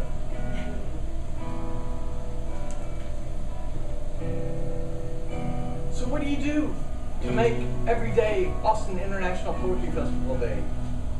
You say hi. You write poems. Writing poems is good. You write poems, write as many of them as you can. You give them out like books, and you take them out and you hand them out like candy. Or another thing you can do is when you go to your cashier, one, tip big. Two, look them in the eye and say, hey, I know you. I know you. You're my brother, just like my brother in blood's my brother. I know you. You walk on my street. You sit in my town. This is our home. I remember one time, and this is a sweet moment to me, and it seems really, really weird, but it was a really sweet moment. And I hear lots of bad stuff, and there are run-ins with police, etc., etc. But there was one time a cop was putting me in the car, and he put my head down so it wouldn't bang the car. To me, that's amazing that he would show such tenderness to say, oh, I don't want you to hit your head, get down. There are other times where friends give me stuff, food, coffee, drink. We're all brothers. Every single day in Austin is Austin.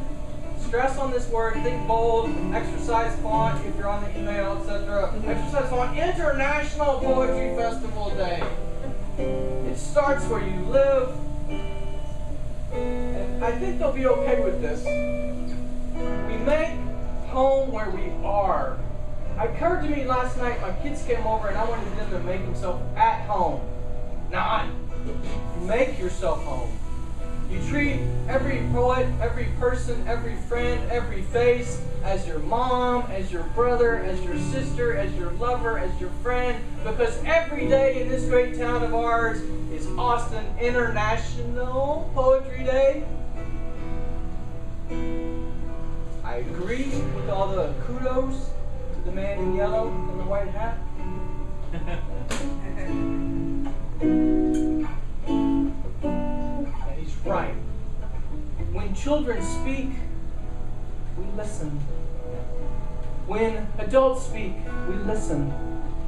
We allow what is them to flow through us, and in the end, what you have, which to me is the most joyous thing you can have, absolute permeability.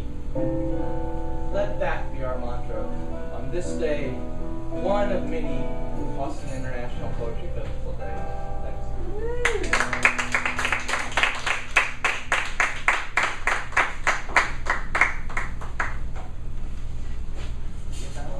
Would you like to join me? Me? Please. With your instrument. Jack, would you like to join? What would I do? A good question. Oh, I do the sticks?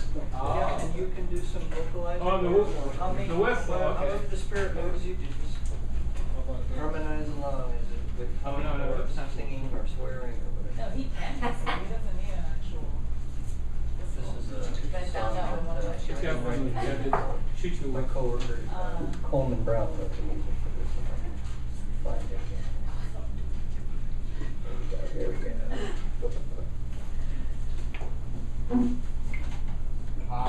Jam on. You didn't know I write political protest songs. You know what?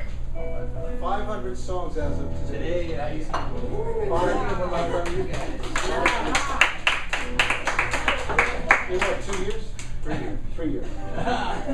Slacker. Only 500? I started a new job. That's true. It took you time. Should there be 600?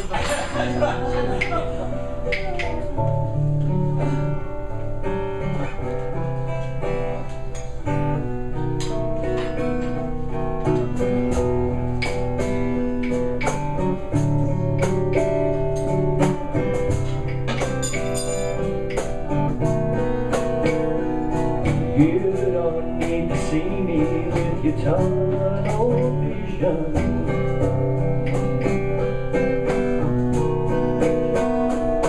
You're the one who's violated justice with volition.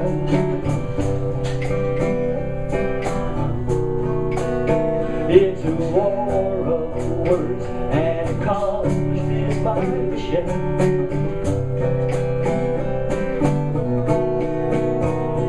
Don't chase me through.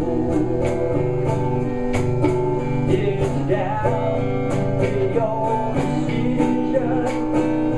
Don't chase me through.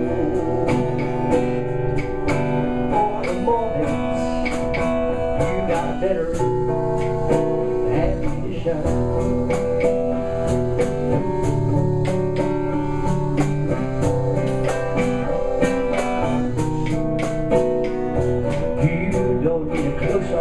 Of my own decisions.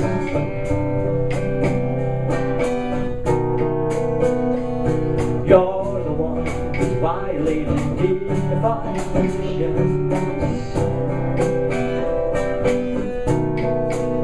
It's a war of words and conscious my mission.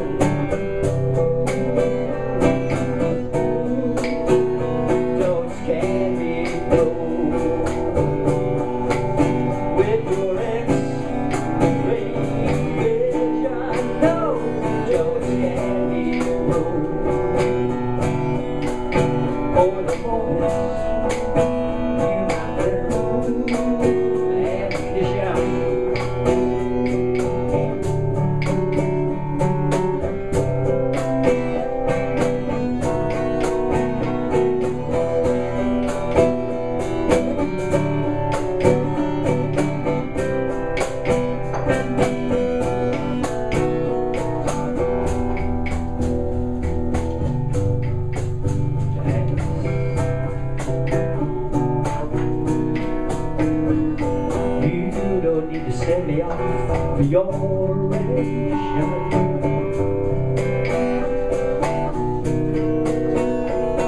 You're the one that's violated human rights conditions. It's more of words than communist my mission.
This month is also my mother's birthday, and I wrote this for the Expressions June is a Woman event for the High Center. June is a woman. June is my mother, Marie Richardson, born Ollie Marie Smelser, June the 2nd, 1919, to Agnes Cook Smelser and to John Ollie Smelser. I now know her birthday is June 2nd because she called me saying, "Happy birthday." I said, "But my birthday is in December." She said, "This is my birthday." Now you know where I got my sense of humor. And see how it lapses sometimes. Never count your mother as over the hill, even at the age of 95. June is a bride, following a long tradition, ironically strolling to the altar to the music of Richard Wagner and leaving it, happily married one supposes, to the strains of Felix Mendelssohn. June is a Midsummer Night's Dream. June is spring and the beginning of summer. June is busting out all over. June is life. June is hope. June is a woman.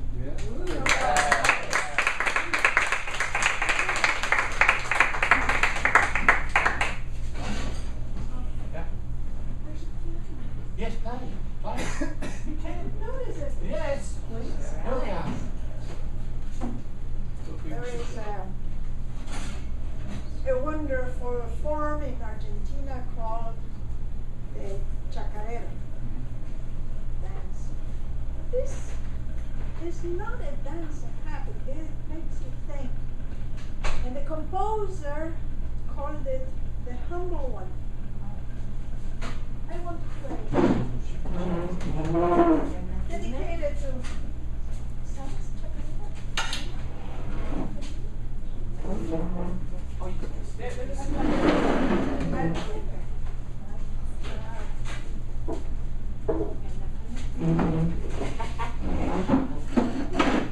This is how Thom and I met. I was playing the piano. Yes, and nothing's changed.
One of the things I like to explore a lot is Andean music is based on 5 tones. It's called very, very, very difficult time.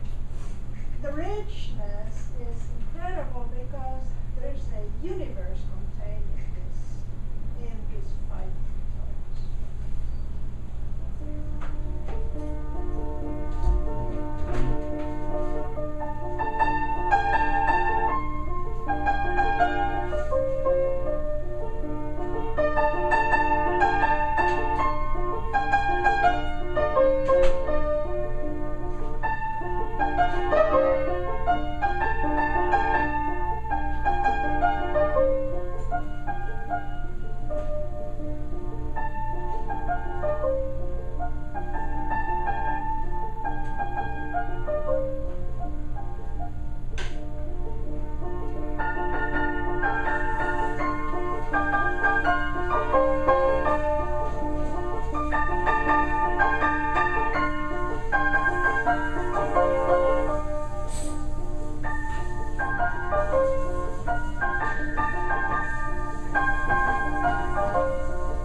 Pentatonics, that's the blues, y'all. Oh. That's exactly right. That's it. Absolutely. So, I came woefully unprepared. I usually have pages and pages and pages of my things, and usually I speak at length about a great many things. And, you know, I had a couple of conversations with Thom about, you know, things over the past few weeks, months, and you know, just feeling right now, man, I just don't have it in it. I just don't have it in me right now. You know, I don't have the bandwidth. You know, because you know, for a while I'd been involved in things that you know I devoted a lot of my heart and soul into it. And I'm in this situation where, you know, a little income is better than none. And it seems like lately they're just sucking what little heart and soul I've got left out of me. You know, it's kind of left me wiped out.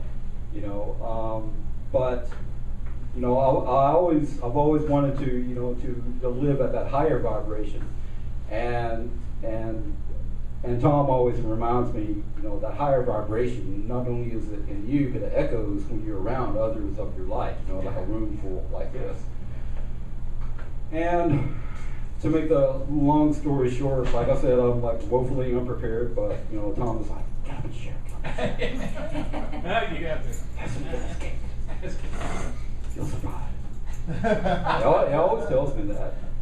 You know, it's like survive, you know, you'll get to the living soon enough. Yeah. You know. So I'm like seriously mashing up a couple of little things that I wrote, you know, just whatever I jotted down in my journal. Fingerling moon, I see you up there, shy and winsome like a little girl, pearly and fair, like a shining gossamer thread. I don't need to see to feel you like the loudest rain upon my soul. Let the world happen, let the story be told, the struggle and the glory that won't ever get old. Each of us a prisoner in the cages of the blind, each of us a dissident fighting against the angel inside. Don't wait long for the answer, we've got to spread our wings, but for the forest, the trees are in the way, we can't see anything. Don't believe in miracles or the guiding hand of fate. Each of us a latent force. We're falling asleep, but it's time to awake.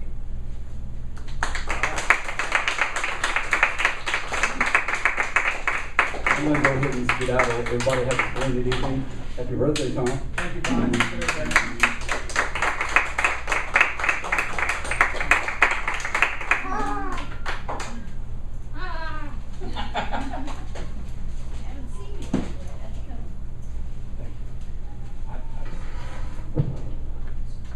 Jesus saves, Jesus saves, Jesus saves.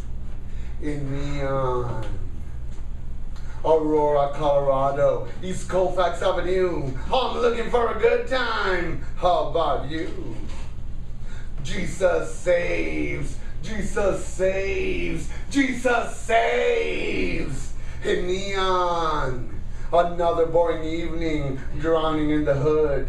I want some donuts for some coffee, some rest from my blues. Jesus saves, Jesus saves, Jesus saves in neon. Enough injustice, stop hurting my toes. Anger me again, I'll fuck you up, dog. Jesus saves, Jesus saves, Jesus saves in neon.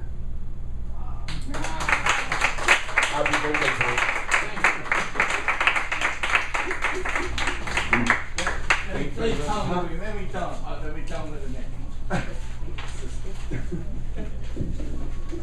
William Blake, the Songs of Innocence, Songs of Experience. And I say we're living in the Songs of Experience, right? We met first at Kickbutt. Okay. And he said, "Where can I go?" I said, "Man, you've got to come to Spinners. They'd love you at Spinners." And he came to Spinners. You know how, Susan, you say people come to Bookwoman, right? Yeah, he did come to Bookwoman, that's right. Because this is what you might call the hungry poet. The poet who knows that without human beings, all the words in the air will have no meaning, no context, no vibration. So from human to human, this man is hunting for spaces and bringing his tribe with him. Yes. Right? They're drinking at the waters of the air, reading the poems there, and soon they're going to be bursting out through the microphone here. But this worthy man, he made Spinners spin. Let me explain about Spinners. Ivanhoe, who is now called Emiko Miller, his tribal name, is a photographer. And years ago, we were fools on the front porch of Rudemeyer, which no longer exists, doing poetry karaoke, which means improvising with whoever turns up, which is what we do. Anyway, he wanted to get back to that. I said, you can't go back. It doesn't exist. Rudemeyer doesn't exist. The past doesn't exist. Be And he said, what? He tried doing the old poems, you know. Everyone knows the old, it's like a poetry slam, you do your 3-minute stuff and blah, blah, blah. And I said, no, don't get it. These are human beings. They're actually listening to you. Give them gold. Give them what you really are. He does. So he came to Spinners, he spun around, and that's every Wednesday night, way up, way up, way up. Way up 14106 north in Pflugerville, in North I-35. It's a club as big as Antone's, and it's as empty as infinity. And every Wednesday night, from 8 to 11 or beyond, this man challenges the silences and pours them into poetry. So I applaud him and welcome him, and thank you for being here tonight. Thank you very much. Pleasure. Wonderful.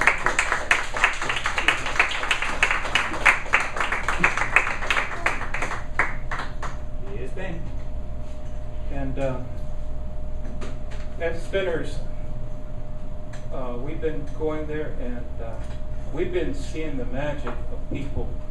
Every week there's been a show, a real show, where we have different personalities, and each person will create a gem for the night. It's just fantastic, and it's growing, and it's really a fun place. Feather the quill flight. Eternal spirit set sail adrift mind's feather, levitating forevermore, evermore currents. Quill together universal poet patch harmony, sewn upon the phoenix of peace and tranquility. Arise truth to shed away darkness that lies in the shadow of devouring demonic deceit. That truth might share human spirit inheritance to resonate birthright budding bright plumage. Weather-worn words tattered torn onto teardrops, vibrations seeding earth alike dewdrops raining verse. Ecstatic petals adrift soft wildflower rainbow pastels, wherein silk and static heartbeats mellow move. Cuddle poetry quivers aloft gentle spring fresh breezes. Fragrances breaststroking mirror reflective sensation. Spread mental wings, essential soul feathered songbird spirits. Singing heartbeat, heartstring that feather the quill flight. Thank you.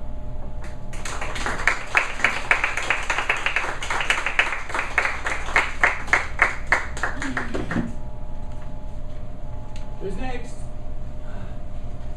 Oh, quiet worse than dead air. Yeah, we got to do that.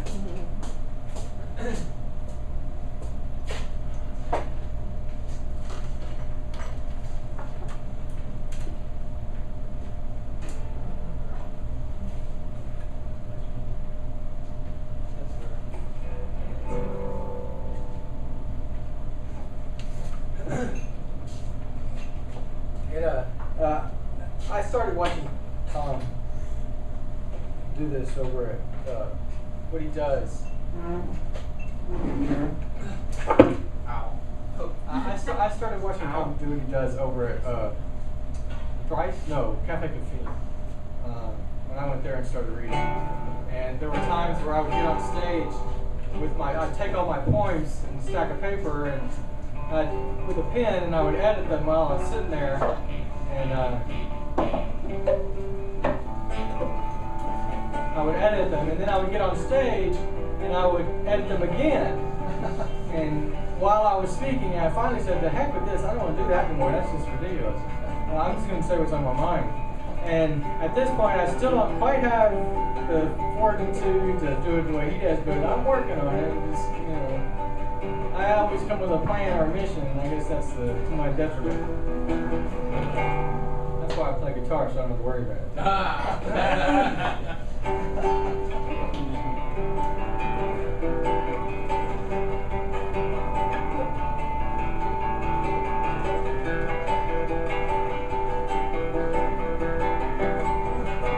I think if poetry is anything, and what we have to gather from one another, besides the beauty and the harmony and all those moments, is an appreciation for communication with the eternal. And I like the idea that we're each individual trees coming to know ourselves, what it is we like and what it is we love. And like any good tree, we lose leaves during the fall and we blossom during the spring.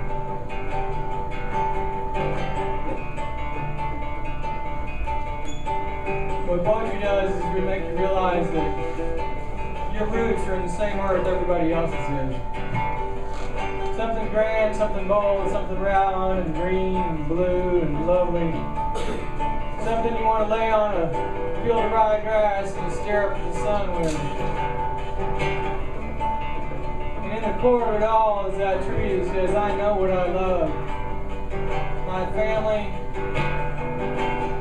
the wind, the change, the fact that what's here today won't be here tomorrow. It'll be something totally different. And we'll have to figure it out all again.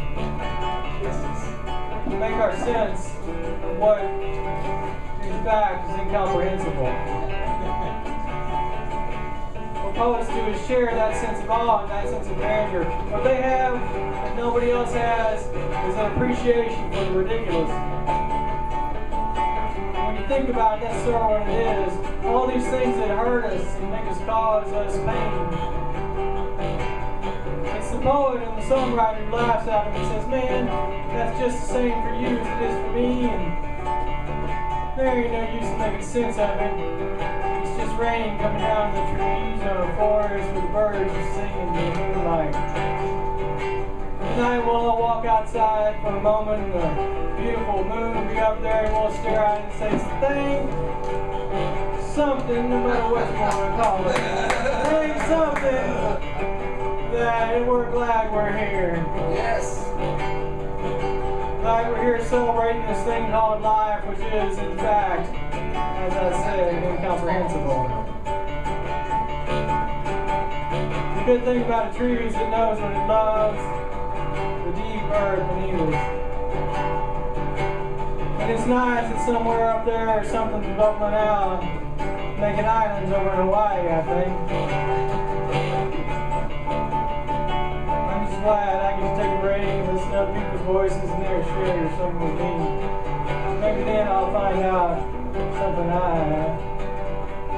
don't know.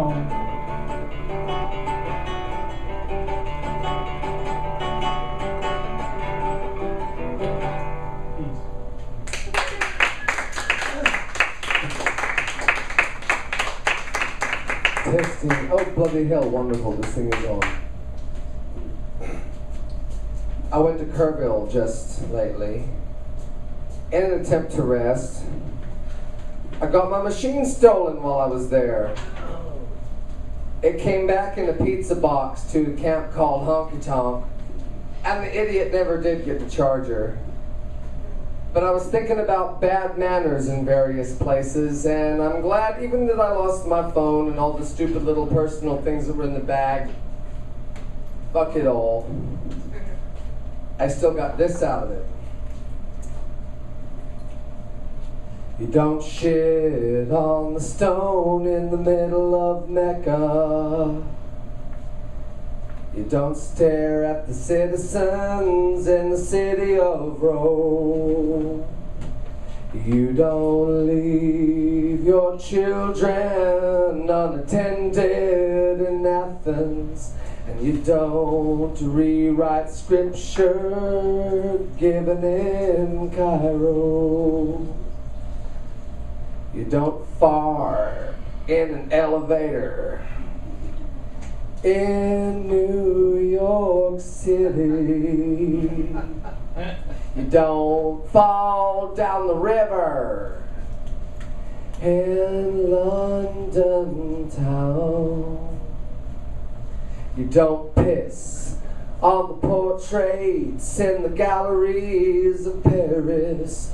Raise an iron cross in Berlin, babe, and they'll melt it right back down.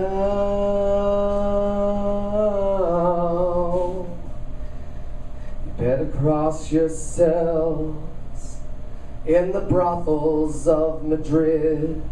You better not explode in Jerusalem. Don't smell the pretty flowers they got growing outside Kabul.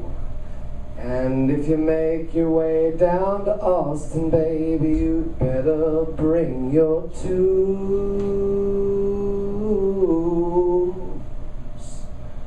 You don't show 'em your pink on parade in Moscow. You don't stay in a hotel that's burning in Prague. You don't bleed like a sheep if you walk in the streets of Glasgow. And if you're driving to LA, babe, well, you better not lose your car.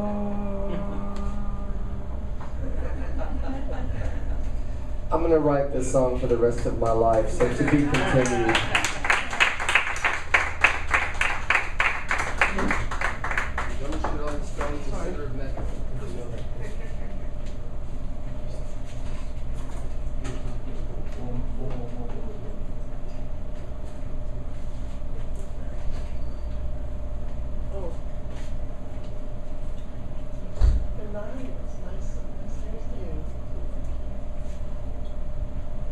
Dark. I have made friends with the dark, gradually, subtly, unknowingly. Lights out at 5, there were monsters under bed, in open closet, outside, plus spiders rappelling all around me, until I conjured up a spider-proof curtain, lowering at bedtime from my ceiling. At 10, I would still close closet doors, superstitiously every night, just in case. In times when everything was possible, imagination ran rampant, monsters ruled, wolves lurked deep in the local woods, and golden eagles carried off babies.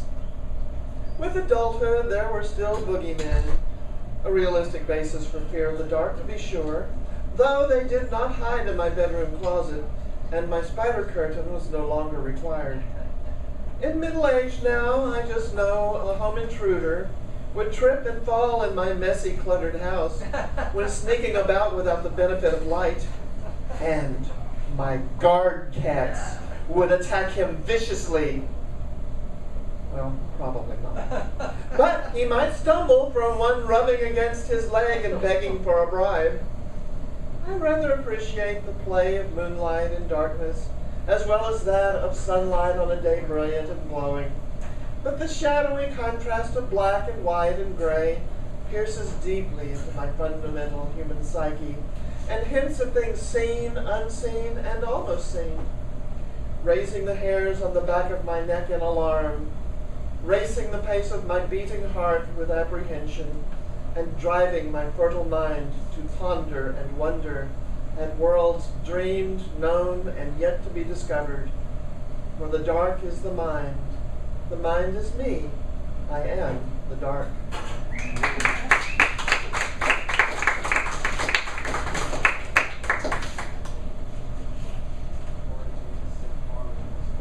I have a little piece about privilege that I wrote for the Thirsty Thursday a few months back. And I don't think that we often think about the word privilege. And sometimes maybe we think that privilege is something that someone gives us, or maybe something that we earn. But really, privilege happens on your birthday. When you're born, you're privileged. It's yours. Especially in a free country, which we're blessed to live in, even though it's not a perfect one. In my childhood, privilege was something that we were taught we might be granted. But at the same time, it was something also in the way of a gift that was freely promised. And I say the word might. It was not always certain or promised to us. What was certain was that punishment would follow disobedience. We grew up in stricter times. But free privileges were there for the having if we were awake to see them. It was though the grace of our Creator that we enjoyed blessings bestowed on us, and we were expected to nurture our hearts, minds, and souls in return for those blessings. Blessings were first and foremost free gifts, a privilege for us to be the recipients. Privilege was what we were expected to feel in response to those blessings. Expectations were engendered into our lives to share all those blessings generously. Once given, it was our privilege to bestow all the wonder and talent and treasure that we were gifted. And the promise to us was that in doing so, we would receive many times more the grace and gifts that we had shared. It is in a way a formula. It is gospel, and it is truth working in practice. And yes, in practice it is one that is not easily an easy quest. Sorry, I just lost the rest of my formula. Technology. So that's the problem with these things. If you touch them in the wrong place. Like people.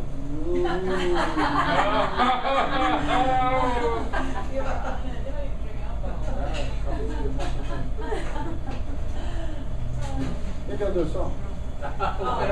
But before I finish, the end of this poem was about the fact that privilege is bestowed upon us, and it is our duty to share that privilege with others. That's the biggest privilege, is us giving privilege to others to be who they are, and to be what they are, and to say what they need to say. If it's sincere and heartfelt and it's real, you'll know it. It'll come through to you. Can I borrow a guitar? Yes, he said. He can borrow a guitar. Yes, it's coming your way. Strap. You said yes.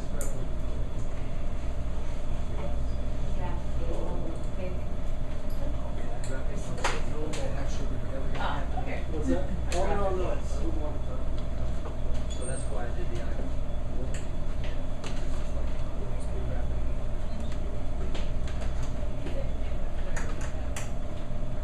You've ever seen my guitar? This is a lot prettier, but it's got similar ways of a strap.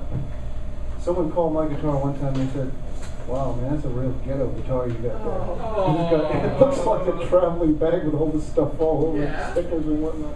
Another person said, "That guitar is like a person with tattoos." I said, "I think I like that one better." Yeah. Hang on a second. Okay.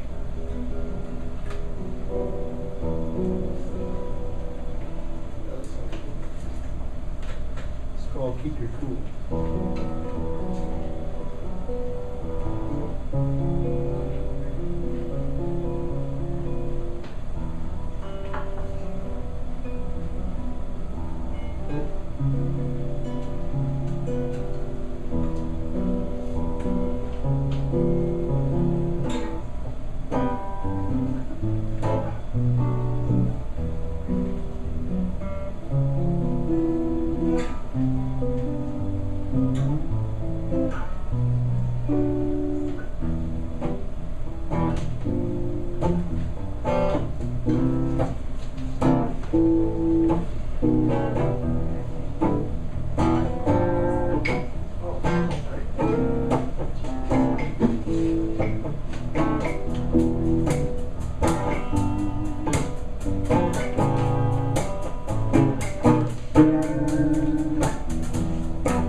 You want the real love. You want the true love. Just like from up above. You gotta stay cool. It'll come to you.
Your best poem is your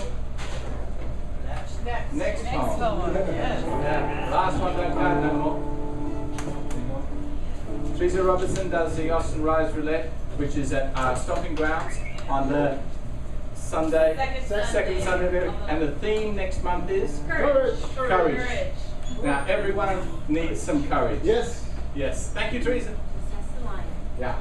So this is invoking the courage of every person in the room to be, whatever you want. There's only one book woman. There she is. Over 3 venues, courageous over years. The rents go high and out she goes and finds another spot. She says those 3 little words that mean so much. Welcome in, poets.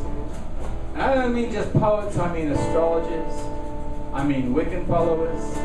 I mean all the people of magic who seek a space that's safe, a sanctuary where they can be themselves, like every place should be. But there's only one book woman. There's only one of each of every one of us. And we are shelters and sanctuary. For the wild storms that say you can't be who you really want to be these days, you got play a role. And you say, I want to be controlled. Where can I go? Here's what he says. Go down Thursday nights to Erie Bean. The musicians are saying the poets are welcome. And when the musicians say the poets are welcome, it means your words, sans guitar, can be heard from afar from 6 to 10 p.m. way down in South Lamar. And we have seen the ghosts of past venues, but you can't perform in those. To even speak of them, I suppose, means nothing to the young.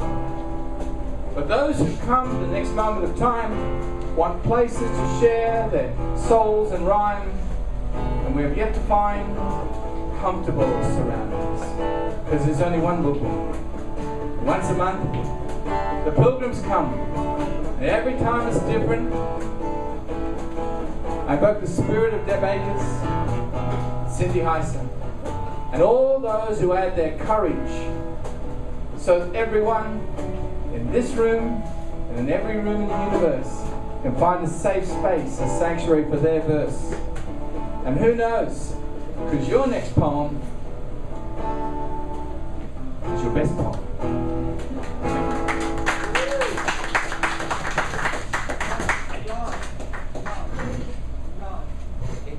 Ron, can you come off with the mic? I was just going to the mic check. Yeah. I'd like you to do sticks. Uh-huh. Do what? Can you just do the sticks? Start? Yes. Juana's. Yeah. Uh-huh.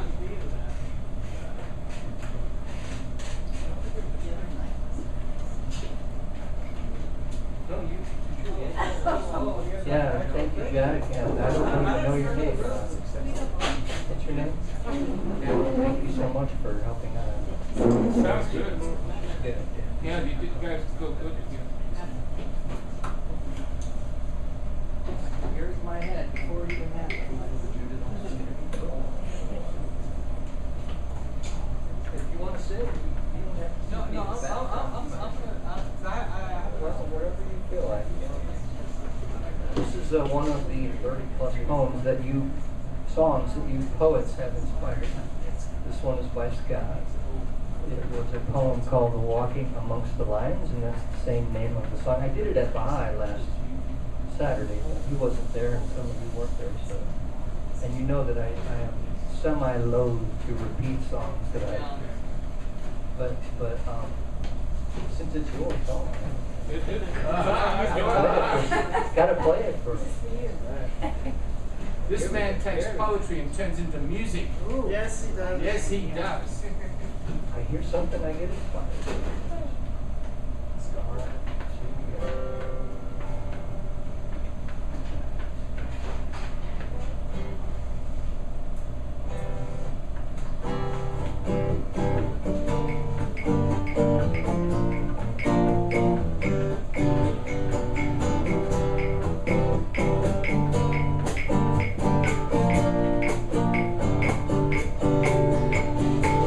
Don't expect to be wealthy.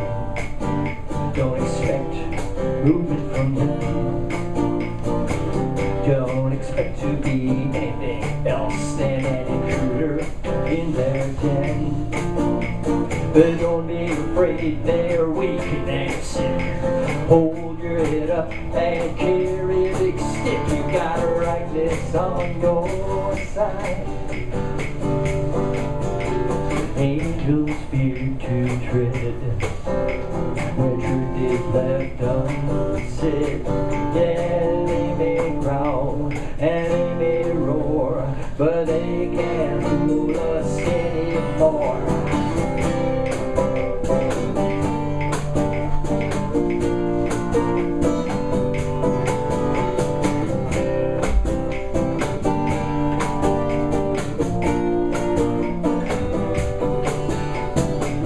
Don't expect they will like you.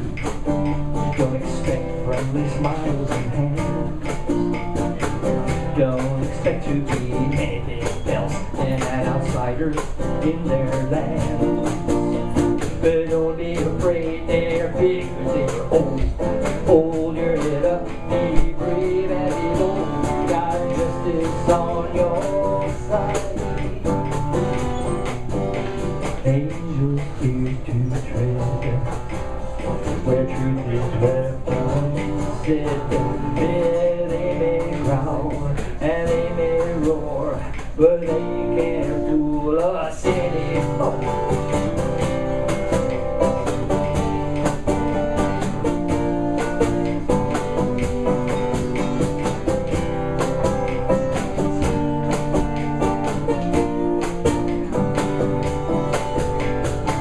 Don't expect you'll get honors. Don't expect to be a star among them. Don't expect to be anything else than a traitor in their den. But don't be afraid they're going to catch their teeth. Hold your head up, cause their kingdom is through. You got goodness on your side. Angels fear to tread where truth is left unsaid. Yeah, they may growl and they may roar, but they can't fool us anymore.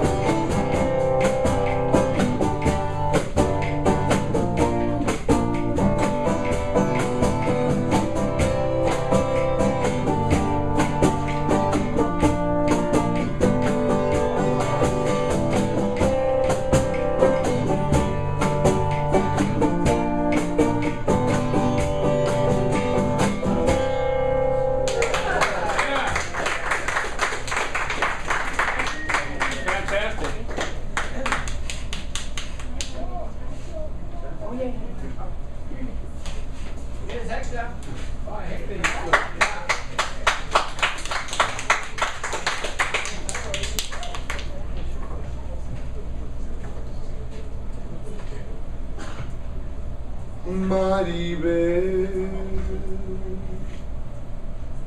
Maribel, covered in blood, red, maroon, dry, 23 stab wounds, 23 signs of hatred, 23 reasons a woman marked, covered in blood. They said you were a prostitute, another casualty of the border killer, attacking women of the night in the early mornings, putting them to sleep before the new light. Maribel, Maribel, I knew so little about you, except that your middle son was given my name, Maribel, Maribel. You were my sister, so far away, emotions in turmoil, existence rattled, reality covered in blood, red, maroon, dry. Born a year after I was born, in Piedras Negras, fathered by a lawyer who fathered our brother Jose Louise. She married someone at 13. No school, no life. Maribel. Maribel, so sad to see you gone. In my memories, I have a photograph of you. Your green eyes smiling just like Mom's. Hair curly, voluptuous beauty, olive skin, and oh, your hugs, just like Mom's. Maribel, Maribel, always so far away, but this time covered in blood, red, maroon, dry. 23 reminders that hatred will not go away. 23 prayers for the other Maribels. 23 times I sing the pain. Maribel, Maribel, covered in blood, red, maroon, dry. Maribel, Maribel.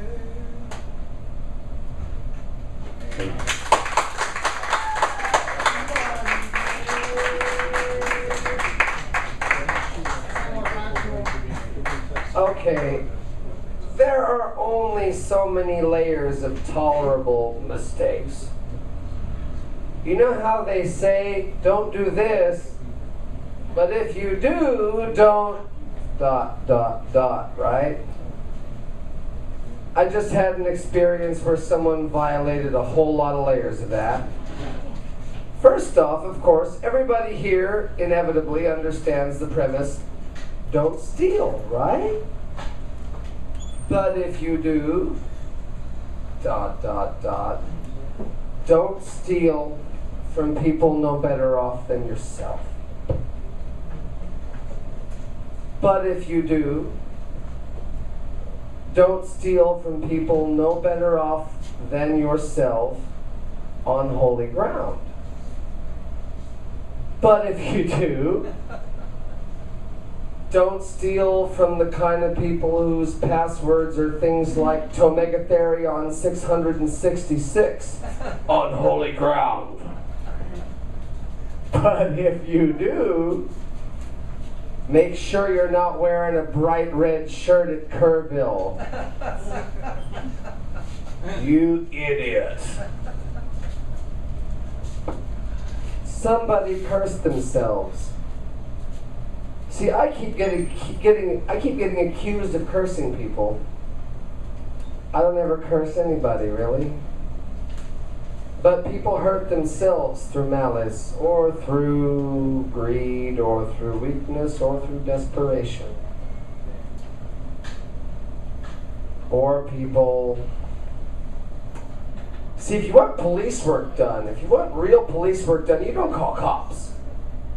Especially outside of Austin. You call hippies. Because cops don't have time to lie around and get stoned and watch Law and Order for 12 hours.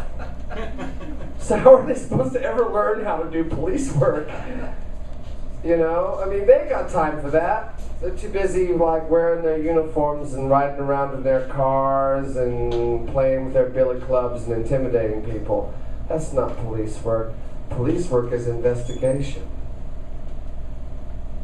So yeah, hippies are better at police work than cops. Because hippies have watched all those hours of Law and Order and they know how it's done.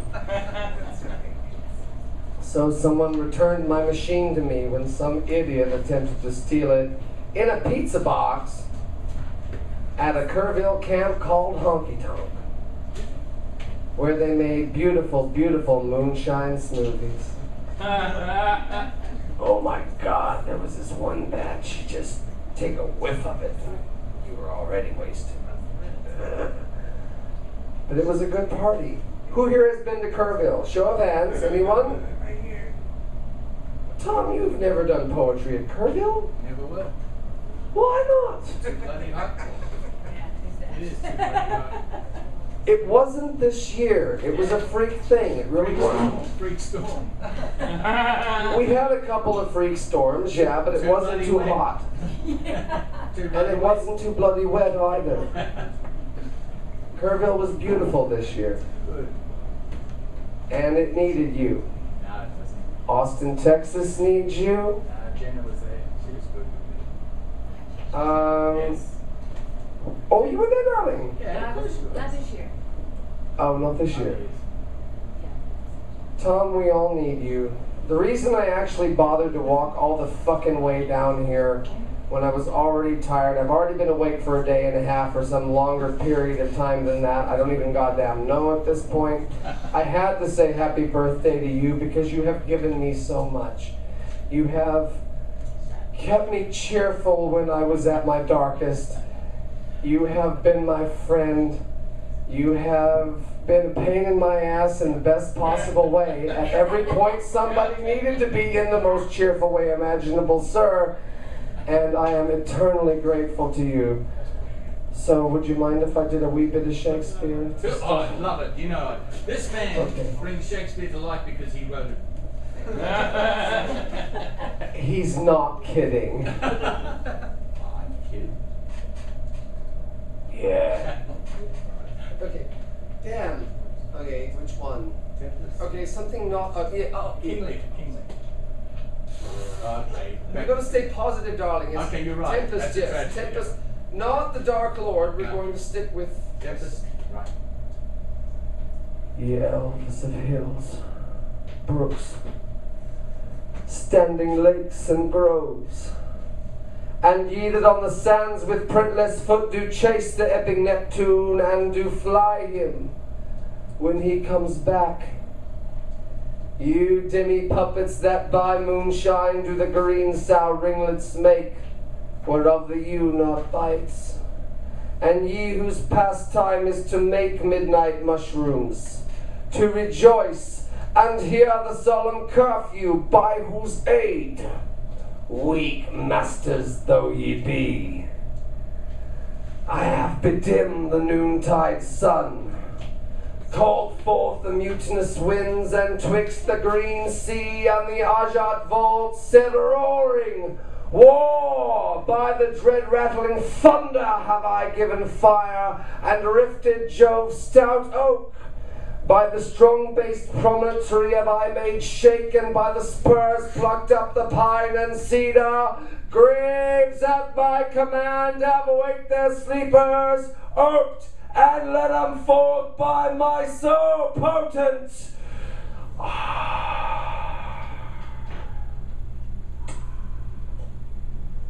But this rough magic I endure. And when I have required some heavenly music, which even now I do, to work mine end upon their senses that this airy charm is for, I'll break my staff, bury it certain fathoms in the earth, and deeper than did ever plummet sound, I'll drown my book. mean, really, you want to try to steal from that? I mean, come on, dude.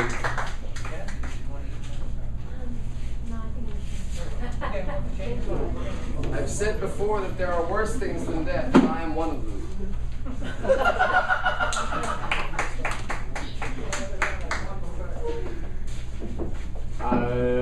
This is, we used to be here, okay? This is a special night, this is birthday night, but, yeah, well, in your hands. But it's a thank you for everyone who's here, because whatever level at all, we're changed by each other. Okay? And thanks, Rob. See you, share your stories. Share your stories. Start by Deb next Friday at Twin Oaks Library 1 to 3. Rob House that keeps it alive. Yes. I was wondering, was you the one that sang that song, Kangaroo? I'll do the kangaroo for you. Okay. If you don't mind. Can I do the kangaroo? Sure. Okay. Just give me a rhythm. And neither do I. Here we go. Yeah, go ahead. You make it up. Here we go. This. I can't help it. I'm not pretending. When I speak, people. Kangaroos jump out, right? Yeah? I try so hard to say y'all and barbecue and carry a gun, but I just can't take it seriously. This is a very strange country. And I mean, I come from the weirdest country, but you guys, you kill me, not you. Here we go. So let's give you a little. From Kangaroo Mountain, Wallaby Creek, little Joey comes bouncing while he's asleep. He's sweet and happy as he should be, and if you see Joey, say hello from me. Little Joey's a bouncer at the country disco, and drunks don't argue at the door with Joe. He's a neat little scrapper with a smile too. If you're kind to Joey, he'll be kind to you. But some people are mean, so that's kangaroo tail. Joey bounces them down the local jail. Others laugh that he's small and brown, but it's a tourist attraction in Austin town. It's kangaroo justice, not kangaroo stew. The dances are happy and you'll be too. Imagine everybody bouncing doing the kangaroo hop down Kangaroo Valley. The fun never stops, and they're jiving and bopping to the kangaroo band. Joey's the coolest bouncer in all the land.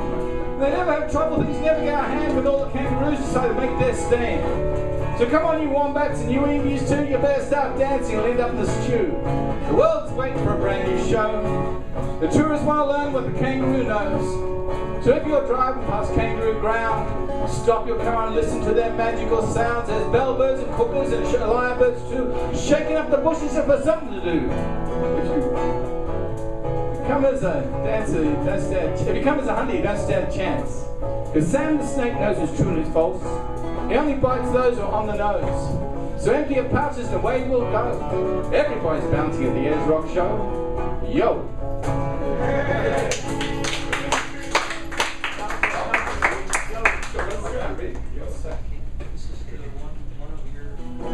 This man took 8 poems and turned them into songs and put them on CD. This is one poem. Yeah. But, he's the one that's got the most because he's so prolific. He sends me 60 poems a week. So well, we all know the alternative. The alternative is silence and death, and I reject both of those because silence is a language too. There's an intemperate silence, the angry silence, the preemptive silence, the silence which is stubborn and resistant. There's silence that says, I can do better than that. All is comparative silences. So when people say go silent, I say no, speak your silence. I still say he needs to play Falstaff in Henry IV. Who's playing, baby? I just missed that you are the highest of all the poets because you are so prolific in your poetry.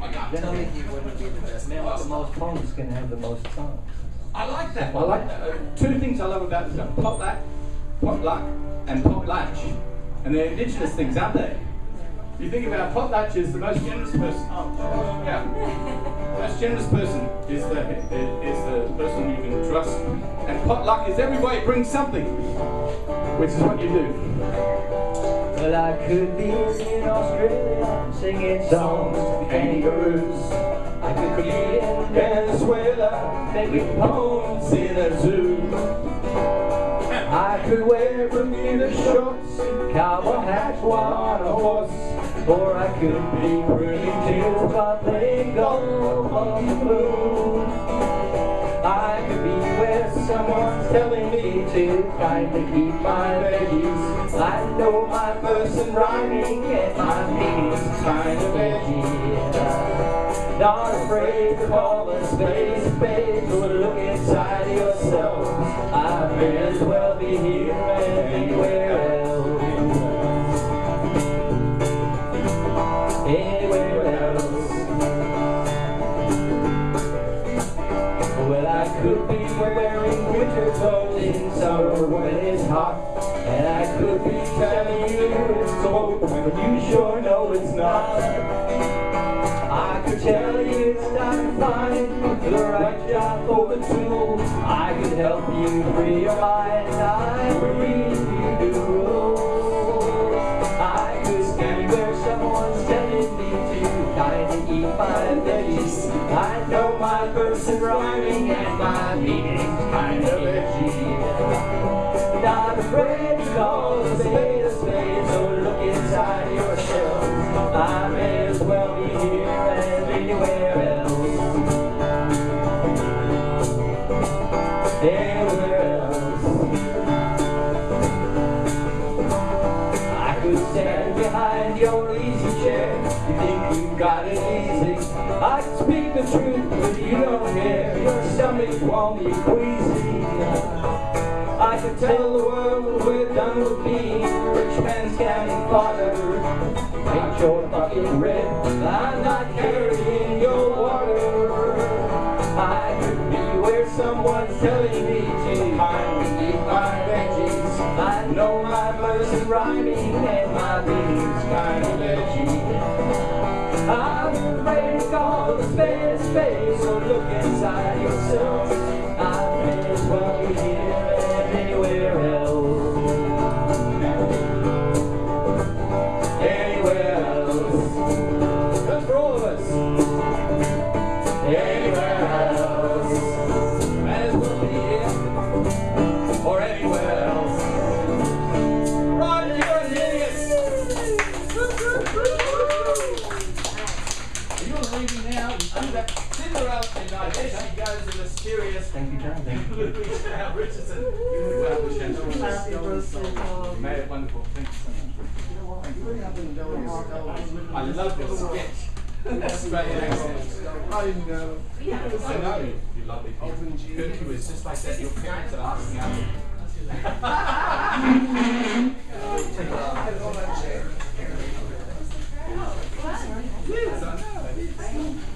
With that fun. Thanks for coming out. Making you normal. Because the normal World Cup's I'm giving my birthdays today. 2 of them are coffee houses. I had Strange Lou's 4th birthday. Right. The radio's 1st birthday. It's date of birth.